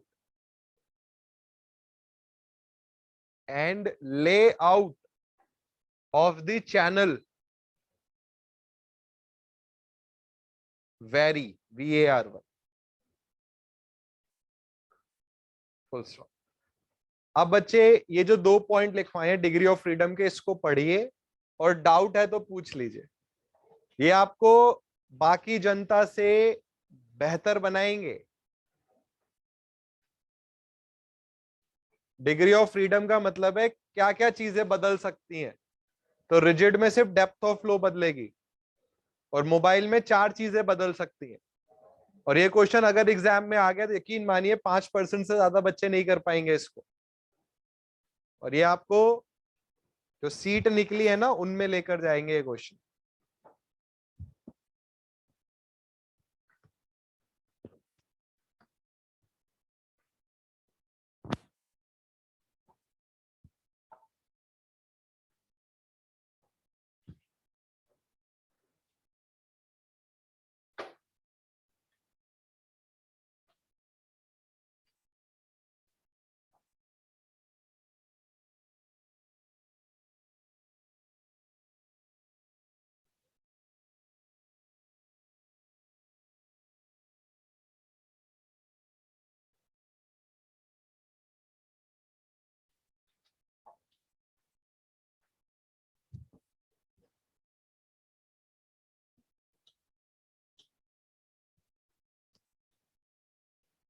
बच्चों कोई भी doubt है तो बिल्कुल आप पूछ सकते हैं।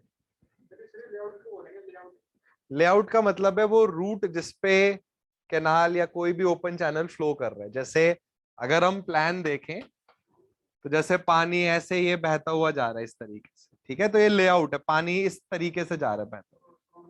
रूट ROUT यही तो मैंने बोला ना। लेआउट, वो लेआउट क्या है, वो बेहतर टेक्निकल टर्म है। रूट आप बोल सकते हैं। मोबाइल में क्या होता है, रूट बदल जाता है। कैनाल का कभी रूट बदलते हुए नहीं सुना होगा, बट रिवर्स का कितनी बारी बदल जाता है। जब भयानक बारिशें होती हैं तो रिवर अपने रूट बदल देती है, जिसकी वजह से ज्यादा त्रासदी होती, ठीक है। और उत्तराखंड में तो वैसे ही आपको पता है कि ये सब चीजें रहती हैं, ज्यादा बारिशें बहुत होती। अब 2013 कि उत्तराखंड फ्लड के बारे में आपने जरूर सुना होगा, आप उत्तराखंड के हैं। कोई बता सकता है कि रीजन क्या था मेन, जो केदारनाथ में इतनी भीषण बाढ़ आई थी? क्लाउड बस्ट की वजह से क्या हुआ था? एक वहां पर मतलब एक, हाँ यस, एक झील बनी हुई थी बहुत पहले से ही, वो टूटी थी और उस वजह से बाढ़ आई थी। और बच्चे 100 फीट की लहरें आई थी साथ में।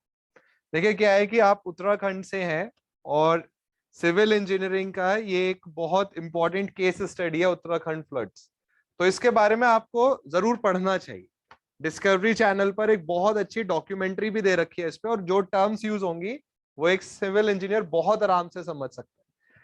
ये चीज मैं आपके साथ इसलिए शेयर कर रहा हूं कि ऐसी चीजें, ये जो एक्सपीरियंस है, देखिए अभी आपको यहाँ थ्योरेटिकल नॉलेज मिल रही है, थोड़ी सी अगर आप इसमें प्रैक्टिकल नॉलेज मिला लें तो बहुत अच्छा कॉम्बिनेशन है। हमारी कंट्री में क्या है, मोस्टली बच्चों की थ्योरेटिकल नॉलेज बहुत अच्छी है बट वो प्रैक्टिकल नॉलेज में थोड़े वीक है। तो 2013 की उत्तराखंड फ्लड के बारे में जरूर पढ़िए। एक आर्टिफिशियल झील मिली बनी, वो झील जब टूटी, अब क्या था, वो झील बहुत टाइम से बन रही थी तो उसमें बहुत दूषित पानी था। तो जब वो झील टूटी और वो जो बारिश का पानी आ रहा था उसके साथ मिली तो भयानक स्मेल भी प्रोड्यूस हुई। तो जो लोग वहां डूब रहे थे या जो सर्वाइवर्स थे, उन्होंने जब बताया बाद में जाके, क्योंकि बाद में जाती है ना टीम की भाई रीजन क्या था, तो उन्होंने बताया कि जो पानी था उसमें बहुत बदबू थी। तो फिर यहाँ से क्लू मिला, जो टीम आई थी, इवन टीम यहीं से गई थी, ये कौन सा है, वाधवा है, वाडिया, यहीं से एक टीम गई थी, इनका भी मैं देख भी रहा था, यहाँ पे एक प्रोफेसर है, वही गए थे। तो उस स्मेल के थ्रू उन्हें पता चला कि स्मेल का मतलब है पानी रुका हुआ था बहुत टाइम से। भाई रुके हुए पानी में ही स्मेल आती है, बहते हुए पानी में कभी नहीं आती। रुका हुआ पानी मतलब झील। तो वहां से उनको आया कि हाँ, फिर वो और ऊपर गए, उन्होंने देखा अच्छा झील बनी थी। और फिर ये झील के कोलैप्स होने की वजह से, एक तो पानी, वैसी बारिश हो रही थी, झील का पानी मतलब कई टन लीटर में आया, और इस वजह से लहरें 100 फीट ऊपर तक पहुंच गई थी। सोचिए 100 फीट ऊपर, ये पूरी बिल्डिंग से भी ऊपर 100 फीट की लहरें। तो ये सिर्फ ऐसा नहीं है कि एक त्रासदी है, एक सिविल इंजीनियर के लिए बहुत अच्छी केस स्टडी है कि क्या किया जाए कि दोबारा ऐसी चीजें ना हो। तो अगर आप अपनी पढ़ाई में थोड़े इन चीजों को ऐड करेंगे ना, एक तो आपको पढ़ने में मजा आएगा। मजबूरी के तौर पे पढ़ेंगे कि नहीं क्लास में जाना है, 4 घंटे बैठना है, फिर वापस आना है, तो कभी रैंक नहीं आएगी आपकी। बट एक इंटरेस्ट के तौर पे आएंगे कि हाँ आज मुझे कुछ नया सीखने को मिलेगा, तो बहुत सारी चीज आप हर दिन सीख सकते हैं। जैसे एक बहुत सिंपल सा क्वेश्चन मैं आपसे पूछता हूँ, बहुत सिंपल। बच्चे, आपने एक टर्म सुनी होगी बकलिंग, कॉलम में बकलिंग होती है ना बच्चों। और एक टर्म आपने सुनी होगी डिफ्लेक्शन। दोनों में डिफरेंस क्या है? और ये नहीं बोलना कि ये कॉलम में होता है और ये बीम में होता है, ये बिल्कुल सही जवाब नहीं है। मान लीजिए एक इंटरव्यू चल रहा है इस वक्त, ठीक है, और मैं आपसे बोलूं कि हाँ बच्चे, बकलिंग और डिफ्लेक्शन में क्या डिफरेंस होता है? दोनों में कर्वेचर चेंज हो जाता है। जब लोड लगता है, लोड लगने के बाद कर्वेचर चेंज होता है। तो मैं दिखाता भी हूँ, ये स्केल होगा मेरे पास, आई बिलीव।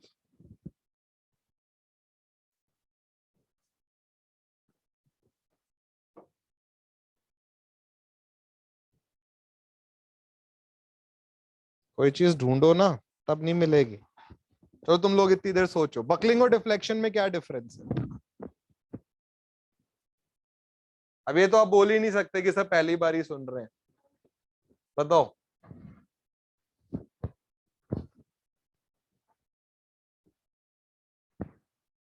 और ये नहीं बोल सकते कि एक कॉलम में होता है और एक उसमें होता है, क्योंकि गलत जवाब है।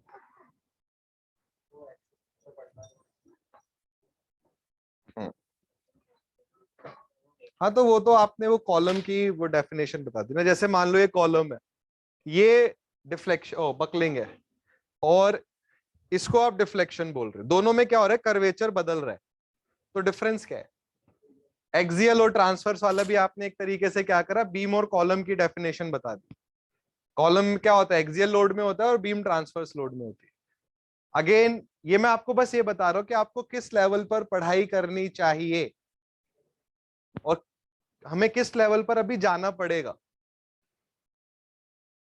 देखो क्या होता है, अब इसका आंसर सुनो, आप कभी नहीं भूलोगे। ये आपने लोड लगाया, ये बकलिंग है, और ये आपने लोड लगाया, ये डिफ्लेक्शन है। डिफ्लेक्शन हमेशा लोड की डायरेक्शन में होता है। जिस डायरेक्शन में लोड है उसी डायरेक्शन में डिफ्लेक्शन होगा। बट बकलिंग हमेशा लोड से परपेंडिकुलर डायरेक्शन में होती है। This is the difference. अगर आपने ये आंसर कहीं बोल दिया तो आपको फुल मार्क्स मिलेंगे, और आप बाकी जनता से बहुत आगे निकलेंगे। आगे जाके जब आप अच्छे क्वेश्चंस करेंगे, कंसेप्चुअल क्वेश्चंस करेंगे, तो वहां पर ये कंसेप्ट बहुत काम आते हैं। जैसे आपसे एक मैं बड़ा सिंपल क्वेश्चन पूछता हूं, सॉइल, सॉइल सुना है? सॉइल आइसोट्रॉपिक है या एनिसोट्रॉपिक है?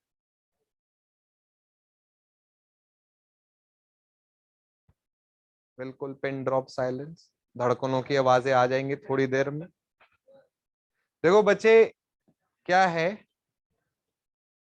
कि मैंने अपने ना 10 इयर्स के टीचिंग एक्सपीरियंस में एक चीज सीखी है कि आपने पहले कितनी पढ़ाई करी है इस बात से फर्क नहीं पड़ता है, आप आज से कितनी पढ़ाई करेंगे इस बात से फर्क पड़ता है। अकॉर्डिंग टू मी, सबसे यूजलेस वर्ड इज कल। चाहे जो बीत गया या जो आने वाला है। अगर आप बीते हुए कल में रहोगे ना बच्चे, तो डिप्रेशन का शिकार रहेंगे कि पहले कितना बढ़िया टाइम था, पहले हम स्कूल में थे, कोई चिंता नहीं थी, एक डिप्रेशन रहता है। और अगर आप आने वाले कल में रहेंगे तो आप एंजाइटी में रहेंगे।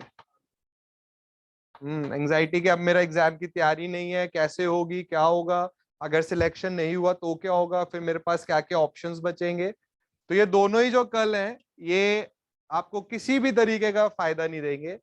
जो ओनली चीज आपको फायदा दे सकती है वो आज है। अब देखिए, ये हर इंसान को पता है, मैंने कोई आपको ऐसा ब्रह्मांड का कोई सुपर ज्ञान नहीं दिया, ये सबको पता होता है कि हाँ भाई हमें पुराने में नहीं रहना है। हजारों आपने कोट्स में पढ़ा होगा, हमें आगे वाले टाइम में नहीं जीना है, हमें आज वाले टाइम में जीना है। बट आज वाले टाइम में जीते कैसे हैं? इसके लिए आपको क्या करना होगा, अपने आप को बिजी रखना होगा। जितना आप खाली रहेंगे, ये विचार उतने ज्यादा आपके दिमाग में आएंगे। बिजी एक स्टूडेंट, आप एक स्टूडेंट है, आपके लिए बिजी रहने के लिए सिर्फ एक चीज बचती है कि आप स्टडीज करें, आप पढ़ाई करें। आप ये सोच के अपने दिन की शुरुआत करें कि आज आप क्या नया सीख सकते हैं। अगर आप ये मेंटेलिटी अपनी थोड़ी सी बदल दें, मैं आपको गारंटी दे रहा हूं यूकेपीएससी के टॉपर्स में आप होंगे। और फिर से मैं बोल रहा हूं, ये मत सोचिएगा कि बहुत आसान पेपर है, बस हमने बैठ गए और हमारा सिलेक्शन हो जाएगा। ऐसा बिल्कुल नहीं है। एक टीचर उतना ही इंपॉर्टेंट है एक इंसान के लिए जितना एक डॉक्टर होता है। सोचिए, एक पेशेंट डॉक्टर के पास जाए, डॉक्टर को ये पता चल जाए कि पेशेंट की हालत बहुत नाजुक है और वो उससे छुपा के रखे, ठीक है, और अनफॉर्चुनेटली पेशेंट की डेथ हो जाए, तो कौन गलत है यहाँ पर? डॉक्टर। उन्हें बताना चाहिए था पेशेंट को कि आपकी बहुत हालत खराब है, आप बहुत अभी आपको दवाइयां खानी पड़ेंगी, आपको प्रिकॉशंस लेने पड़ेंगे, आपको एक्सरसाइज करनी पड़ेगी। उसी तरीके से टीचर है, एक स्टूडेंट टीचर के पास आता है और टीचर को पता चल जाता है कि ये बच्चा अभी टेक्निकली फिट नहीं है, और वो उसको ना बताए, वो उससे छुपाए कि नहीं है, इसको मैं ना कंफर्ट में रखूंगा। जैसे मान लो मैं आपको कंफर्ट में रखूं, अरे बच्चे बहुत आसान है, बस फॉर्म भर दिया, हाँ सब भर दिया, बस हो गया सिलेक्शन, अब आराम से रेस्ट करो, हम सिंपल सिंपल क्वेश्चन करते रहेंगे, सिंपल सिंपल टॉपिक पढ़ेंगे, आप बहुत खुश रहोगे इस क्लासरूम में, यकीन मानिए। अगर मैं आपको बहुत सिंपल चीजें कराऊंगा ना, you will be very happy कि हाँ क्या बात है। बट जब पीएससी का एग्जाम आएगा ना आपका, और आपको लग जाएगा कि सिलेक्शन नहीं होना है, सबसे पहले जो आप कोसोगे वो उसी टीचर को कोसोगे। जैसे है ना, पेशेंट ने बोला कि अरे डॉक्टर के पास में गया, मैंने पैसा खर्च करा, टाइम खर्च करा, इन्होंने मेरा इलाज ही सही से नहीं करा। और उस टाइम पे जब आपका इलाज चल रहा था, डॉक्टर कह रहा है अरे सर परांठे खा लूं, बिल्कुल खाओ, सर बर्गर, वो तो खाना है, 3 बार ही खाना है। और क्या डॉक्टर है यार, यही तो डॉक्टर है। अब जैसे आप बोलो कि सर पढ़ाई कैसा एग्जाम आएगा, बहुत सिंपल आएगा। सर कोई मुश्किल क्वेश्चन, नहीं नहीं कुछ भी, तुम्हारा तो ज्ञान बहुत ऊपर जा चुका है, थोड़ा कम करो इसको, तुम्हारी नॉलेज ज्यादा है। तो बच्चे, टीचर का बहुत इंपॉर्टेंट रोल होता है इस चीज में। और ये होता भी है, कई बार टीचर्स क्या करते हैं, सब्जेक्ट का सिर्फ इजी पार्ट पढ़ा देंगे आपको, आपको लगेगा ये तो बहुत आसान है, आप एग्जाम में जाओगे, ऐसे क्वेश्चंस आएंगे कि आपने देखे भी नहीं होंगे, और उस टाइम पर आपको सही में सबसे पहले आप टीचर को बोलोगे कि क्या हमारा करियर ही खराब कर रखा है। तो ये बिल्कुल नहीं होने देंगे हम आपके साथ। तो यहाँ पर जो चीजें एग्जाम में आती हैं, जो रेलिवेंट हैं, जो आपको एक बेहतर काबिल इंजीनियर बनाएंगी, वो हम सब डिस्कस करेंगे। जैसे अभी जो मैंने आपको डिग्री ऑफ फ्रीडम का कंसेप्ट समझाया है, बच्चे एक ऐसा कंसेप्ट है जो आपको भीड़ से अलग करेगा। ये वो कंसेप्ट है जिसके लिए आप इंस्टीट्यूशन में आए हैं। नहीं तो प्रिज्मेटिक नॉन प्रिज्मेटिक चैनल की डेफिनेशन बुक्स में पहले ही पन्ने पर दे रखी है, वो आपको कोई बेहतर नहीं बता रहा, वो हर बंदा पढ़ सकता है और हर टीचर पढ़ा सकता है। बट ये डिग्री ऑफ फ्रीडम का कंसेप्ट है जो आपको बेहतर बनाएगा, जो आपको मेरिट में लेके आएगा। आगे जाके हम क्वेश्चंस करेंगे तो ट्रिक्स देखा करेंगे कि क्या ट्रिक हम लगाएं कि बिना क्वेश्चन सॉल्व करे हमें आंसर पता चल जाए। और बहुत सारी ट्रिक्स होती हैं जिनके थ्रू हम अपनी स्पीड को बहुत बेहतर बना सकते हैं, बट ये टाइम के साथ आती। फर्स्ट डे अगर मैंने आपको सब कुछ बता दिया तो आपका सिस्टम दिमाग का हैंग हो जाएगा, ऐसे हैंग ही रह जाओगे। फिर वो कंट्रोल ऑल डिलीट करना पड़ेगा मेरे को, टास्क मैनेजर पे जाके दोबारा सब कुछ स्टार्ट करना पड़ेगा।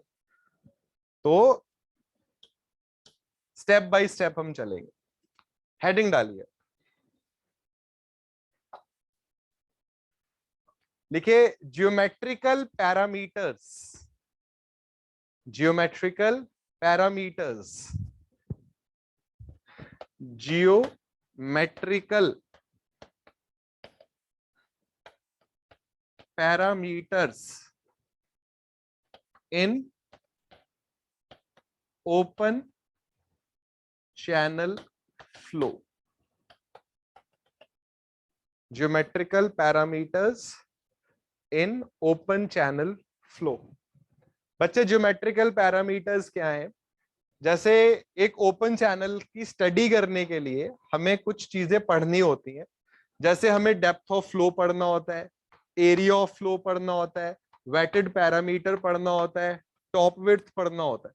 तो इनका मतलब क्या है, इन्हें कैसे फाइंड आउट करते हैं, वो हम सीखेंगे। इससे पहले इस टॉपिक पर आए, हमें दो टर्म्स के बारे में पता होना चाहिए।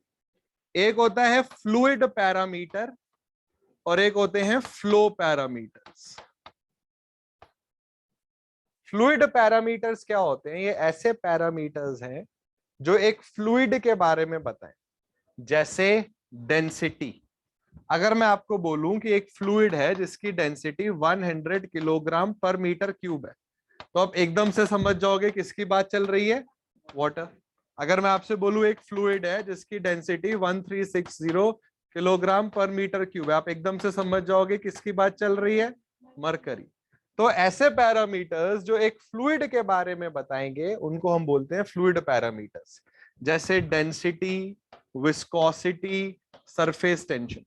ये फ्लूइड्स की, हर फ्लूइड की एक पर्टिकुलर वैल्यू होती है। अब आते हैं फ्लो पैरामीटर्स। फ्लो पैरामीटर्स क्या होते हैं? जो एक पूरे फ्लो के बारे में बताएं।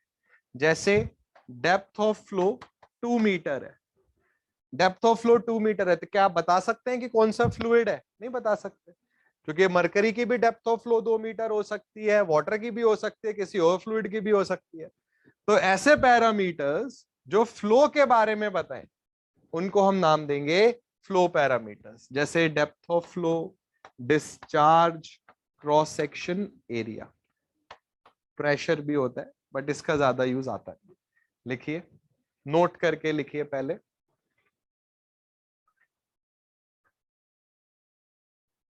लिखिए फ्लो पैरामीटर्स, एक हेडिंग डालिए फ्लो पैरामीटर्स। इसमें लिखिए,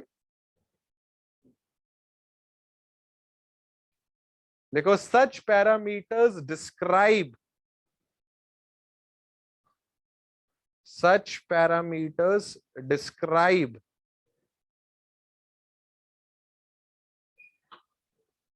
the nature of the flow. Such parameters describe the nature of the flow. Full stop.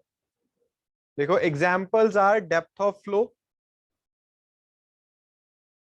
Examples are depth of flow, comma, discharge,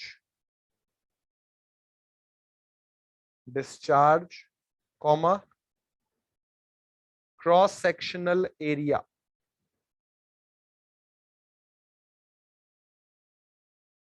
अब नेक्स्ट लाइन से लिखिए fluid parameters.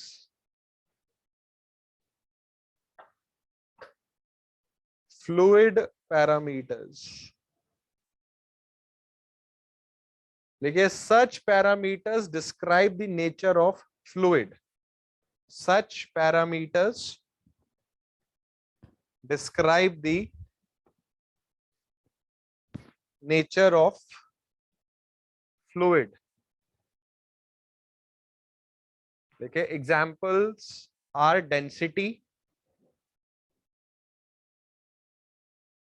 Comma, viscosity, density, viscosity, बहुत सारे हैं, हमने 2-3 ही लिख रहे हैं, कॉमा, सरफेस टेंशन।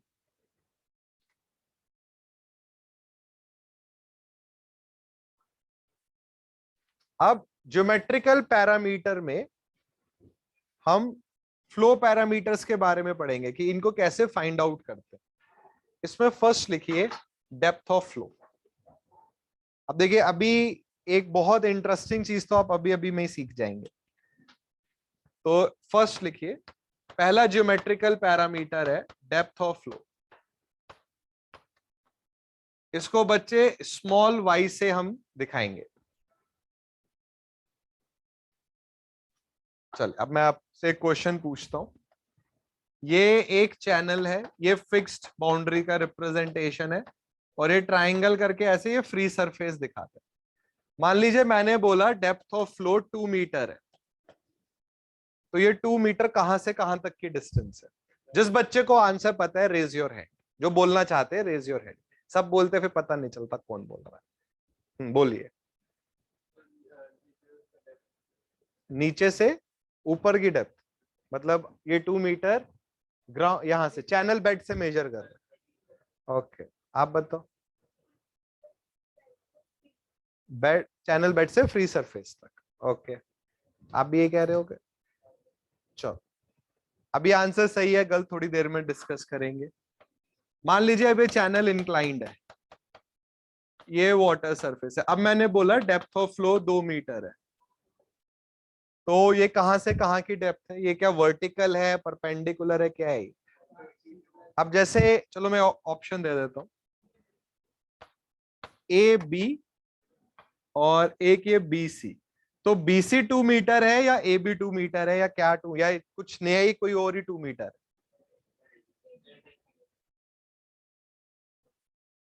गुड बच्चे, डेप्थ ऑफ फ्लो की अब देखिए एग्जैक्ट डेफिनेशन समझिए क्या होता है। डेप्थ ऑफ फ्लो होता है परपेंडिकुलर डिस्टेंस, कहां से? Good, from the free surface. Free surface से ये होता है to the channel bed, channel bed तक।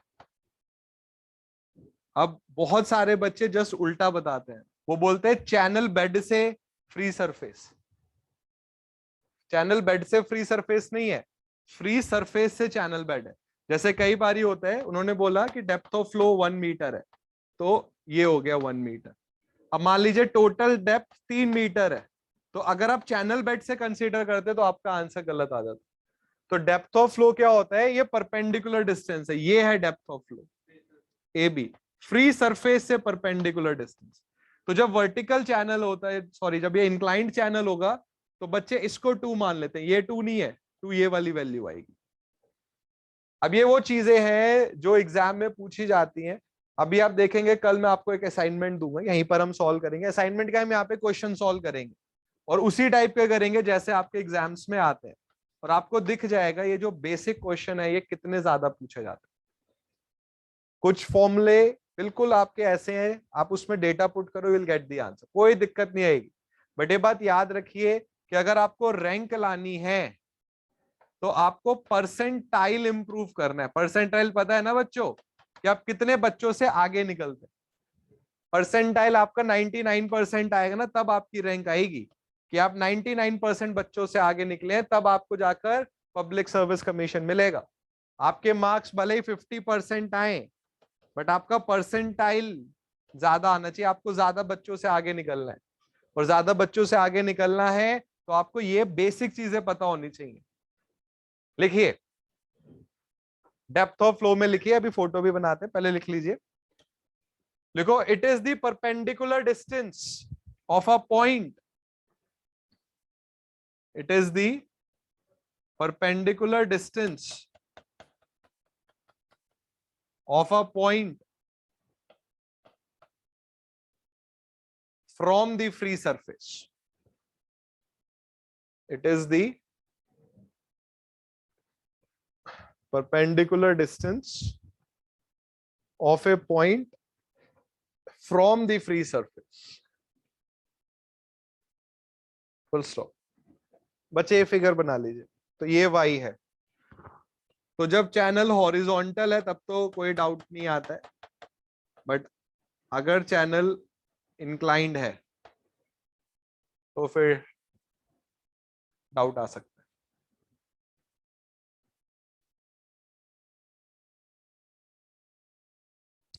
तो देखिए, अब पूरे ओपन चैनल फ्लो में ये जो पैरामीटर्स आप पढ़ रहे हैं इन्हीं का यूज होना है।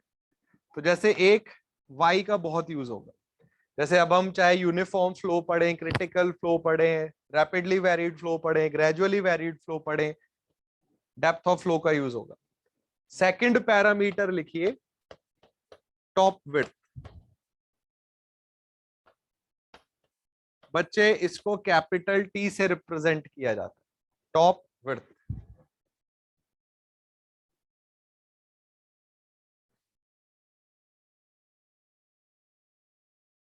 तो बच्चे टॉप विड्थ क्या होता है? फ्री सरफेस की जो विड्थ होगी, width of the free surface, इसको टॉप विड्थ बोलते हैं। ये पब्लिक सर्विस कमीशन का क्वेश्चन है। ये अभी जो आप इन क्वेश्चंस को देखें ना, कल असाइनमेंट में आपको एक क्वेश्चन दिख जाएंगे, तो आपको खुद पता चल जाएगा कि जो भी हम पढ़ रहे हैं सब एग्जाम में पूछा जाता है। तो लिखे टॉप विड्थ में, इसको कैपिटल टी से दिखाया जाता है, और इसमें लिखो it is the width of the free surface, it is the width of the free surface. अब जैसे समझना है हमें कि सर क्या मतलब हुआ इसका। देखिए, सबसे सिंपल चैनल होता है रेक्टेंगुलर चैनल।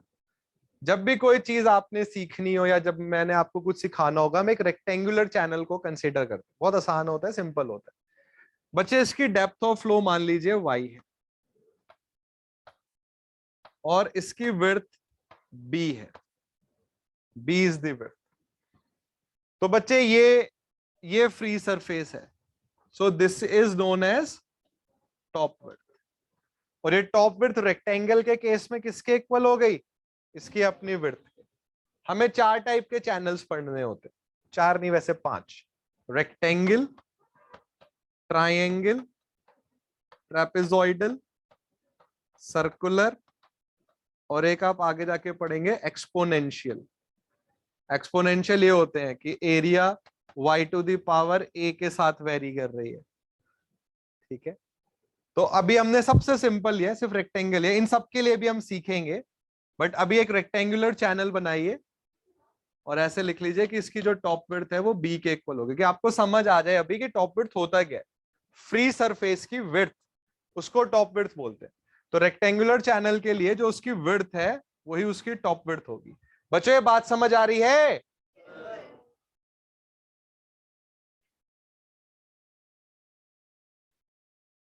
आगे जाके इन सब चैनल्स के लिए भी हम समझेंगे कि टॉप विड्थ क्या है। अभी हम रेक्टेंगल, अभी हम बिल्कुल बेसिक डिस्कशन कर रहे हैं कि हाँ कैसे हमने आगे बढ़ना है। अब थर्ड लिखिए, parameter area of flow, capital A, area of flow. बस ये लास्ट चीज पढ़ेंगे, इसके बाद आज फर्स्ट क्लास है, ज्यादा नहीं घिसा जाएगा। चलो, इससे पहले कि एरिया ऑफ फ्लो पढ़े, मैं आपसे एक बहुत सिंपल सा क्वेश्चन पूछता हूँ, बिल्कुल आसान क्वेश्चन।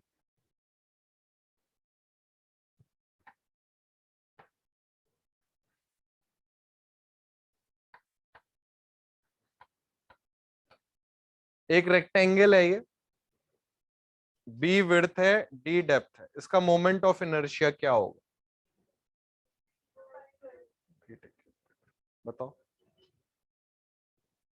अभी नहीं पढ़ा? कोई और बताओ। बी डी क्यूब बाई 12 भी हो सकता है, डी बी क्यूब बाई 12 भी हो सकता है, और दोनों का समेशन भी हो सकता है। तो आंसर देने से पहले आपको पूछना चाहिए था कि सर कौन से एक्सेस के अबाउट आप पूछ रहे हैं, है ना? ये इसमें इंपॉर्टेंट चीज है।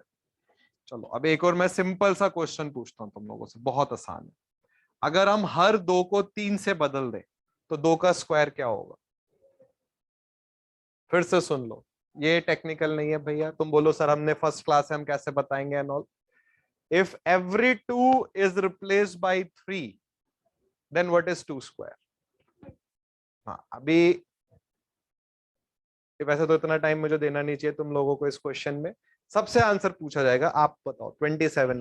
आप नहीं, ऐसे ये क्या होता है? कुछ तो बोलना पड़ेगा इसमें भी, अब दिमाग थोड़ी लगाना है इसमें। देखो फिर से क्वेश्चन सुनो, if every 2 is replaced by 3, then what is 2 square? ठीक है, हर 2 को 3 से बदल देंगे तो 2 का स्क्वायर क्या होगा? बताओ बेटे, बोलना नहीं है, आ रहा हूं मैं तुम्हारे पास, आ रहा हूं। बताओ कितना 18। अरे बेटा, 2 2 नहीं है, 2 3 है, तो 2 का स्क्वायर क्या होगा? जिसको आप अभी तक 2 मान रहे हो उसको मान लो वो 3 है, तो 2 का स्क्वायर क्या होगा? आप बताओ। 27, 27, 4, 4, 4, 27, 4, 4, 9, 27। अरे कुछ तो बोलो यार, इसमें कुछ ऐसा थोड़ी है टेक्निकल, कुछ तो दिमाग में आ रहा होगा, ब्लैंक आउट नहीं होना है, कुछ तो बोलना पड़ेगा। 4, 4, 27। किसी का भी आंसर सही नहीं आया। नहीं, अब देखो, जबकि बहुत आसान क्वेश्चन है ये। मैंने आपको बोला कि हर 2 को 3 से बदल दीजिए, तो 2 का स्क्वायर बताइए। तो आपने 2 की जगह क्या लिख दिया? 3। तो 3 का क्यूब कितना हो गया? 27। बट हर 2 को बदलना है। 37, 37 इज द आंसर। और देखो, हम ऐसे ही पढ़ाई करेंगे। मैं बिल्कुल बिलीव नहीं करता हूँ कि 4 घंटे पढ़ा के एकदम खींच दिया बच्चे को कि बेचारा इलोंगेट हो गया है वो। ऐसा नहीं, हम पढ़ाई भी करेंगे, हम प्रैक्टिकल डिस्कशंस भी करेंगे, और बीच बीच में ऐसे इंटरेस्टिंग चीजें भी करेंगे। अच्छे ये माइंड पजल्स होते हैं, अच्छे होते हैं, माइंड आपका शार्प करते हैं। जैसे एक क्वेश्चन मैं पूछता हूँ। जैसे मैंने देखा है कि उत्तराखंड में बच्चों में आर्मी को लेकर बड़ा भयानक जज्बा होता है। तो जब मैं एसएसबी में गया भोपाल, तो मुझसे पूछा गया ये, और मुझे लगता है मेरे रिकमेंडेशन में इस क्वेश्चन का बहुत बड़ा रोल था। और बहुत आसान है, it's not technical at all. आपके सामने एक नदी बह रही है, आपके पास 2 जग है, एक 3 लीटर का है और एक 5 लीटर का है, और आपको एग्जैक्टली 4 लीटर पानी भरना है। तो आप कैसे भरोगे? और ये आधा कर देंगे, पौना कर देंगे, ये सब नहीं कर सकते। क्वेश्चन समझे? नदी बह रही है, सामने से नदी जा रही है, एक 3 लीटर का जग है और एक 5 लीटर का जग है, 4 लीटर पानी भरना है, कैसे भरोगे? एसएसबी में पूछा गया था मुझसे। ऐसे थोड़ी फर्स्ट रैंक आ जाती है, मेहनत करनी पड़ती है। हाँ, एक से, हाँ बोलो। क्या करेंगे? अरे भैया, बहुत स्पीड से बताया, पूरा बताओ। 3 बारी कैसे भरेंगे? मतलब मैं समझ नहीं पाया। कोई और नहीं है ना? हाँ, बताओ बच्चों, ये तो नॉन टेक है, इसमें थोड़ी कि सर फॉर्मूला नहीं पता है। बताओ बेटा, आपका नाम क्या है कैप में? अजय, बताओ। अच्छा चलो, सोच रहे हो, ओके। देखो, ये चीजें बहुत अच्छी होती है, this makes your mind sharp. और एग्जाम टाइम पर यही बहुत इंपॉर्टेंट है कि जब पब्लिक सर्विस कमीशन का क्वेश्चन आएगा, एकदम मैथ दिमाग में कैलकुलेशन करनी पड़ती है कि किस सब्जेक्ट का क्वेश्चन है, उसमें किस टॉपिक का क्वेश्चन है, कौन सा फॉर्मूला लगेगा। ये आपकी स्पीड इंप्रूव करता है ये चीजें। वो नहीं कर सकते बेटा, 2.5 नहीं कर सकते। कैसे पता कि 2.5 भर रहा है? मैंने ये तो बोला कि 2.5 पौना सवा कुछ नहीं है। हम्म, 1 मिनट, 1 मिनट। 5 लीटर वाला भरा, और इसको 3 लीटर। अच्छा, भरना है। नहीं नहीं, अंदर है, वो बहुत छोटा सा होल है, कैसे डाल देंगे? अरे मैं पिटाई कर दूंगा आपकी बार। मैं बोल रहा हूँ आधा पौना सवा कर ही नहीं सकते। क्या कर रहे हो तुम लोग? उत्तराखंड का गढ़वाल रेजिमेंट है, मतलब हमारी अपनी रेजिमेंट है उत्तराखंड की, और तुम ऐसे आंसर ही नहीं दे पा रहे, अटेम्प्ट भी नहीं कर रहे हो। बताओ। मतलब मैंने सच में पूरा इंडिया मैंने पढ़ाया हुआ है, बट 3 स्टेट का सबसे भयानक इंटरेस्ट होता है आर्मी का, उत्तराखंड, हरियाणा, पंजाब। और बताओ उत्तराखंड में हमें और क्या चल रहा है उत्तराखंड में? जाओगे एसएसबी देने, पूछ लेंगे वो। और कोई फॉर्मूला नहीं है कि पढ़ा नहीं है सर अभी, बता बेटे। भर लिया। चलो, इसमें 3 और इसमें 2। 2 वाला क्या करा? कहीं कहाँ कुछ नहीं है, बस यही 2 बर्तन है। इतना टाइम मुझे 30 सेकंड्स का टाइम मिला था जब एसएसबी के दौरान। बेटा वही मैं कह रहा हूँ ना, हाफ नहीं कर सकते, आपको नहीं पता, ये अनसिमेट्रिकल जगह है, आपको पता ही नहीं चल रहा है कि हाफ कब हो रहा है, कहाँ हो रहा है।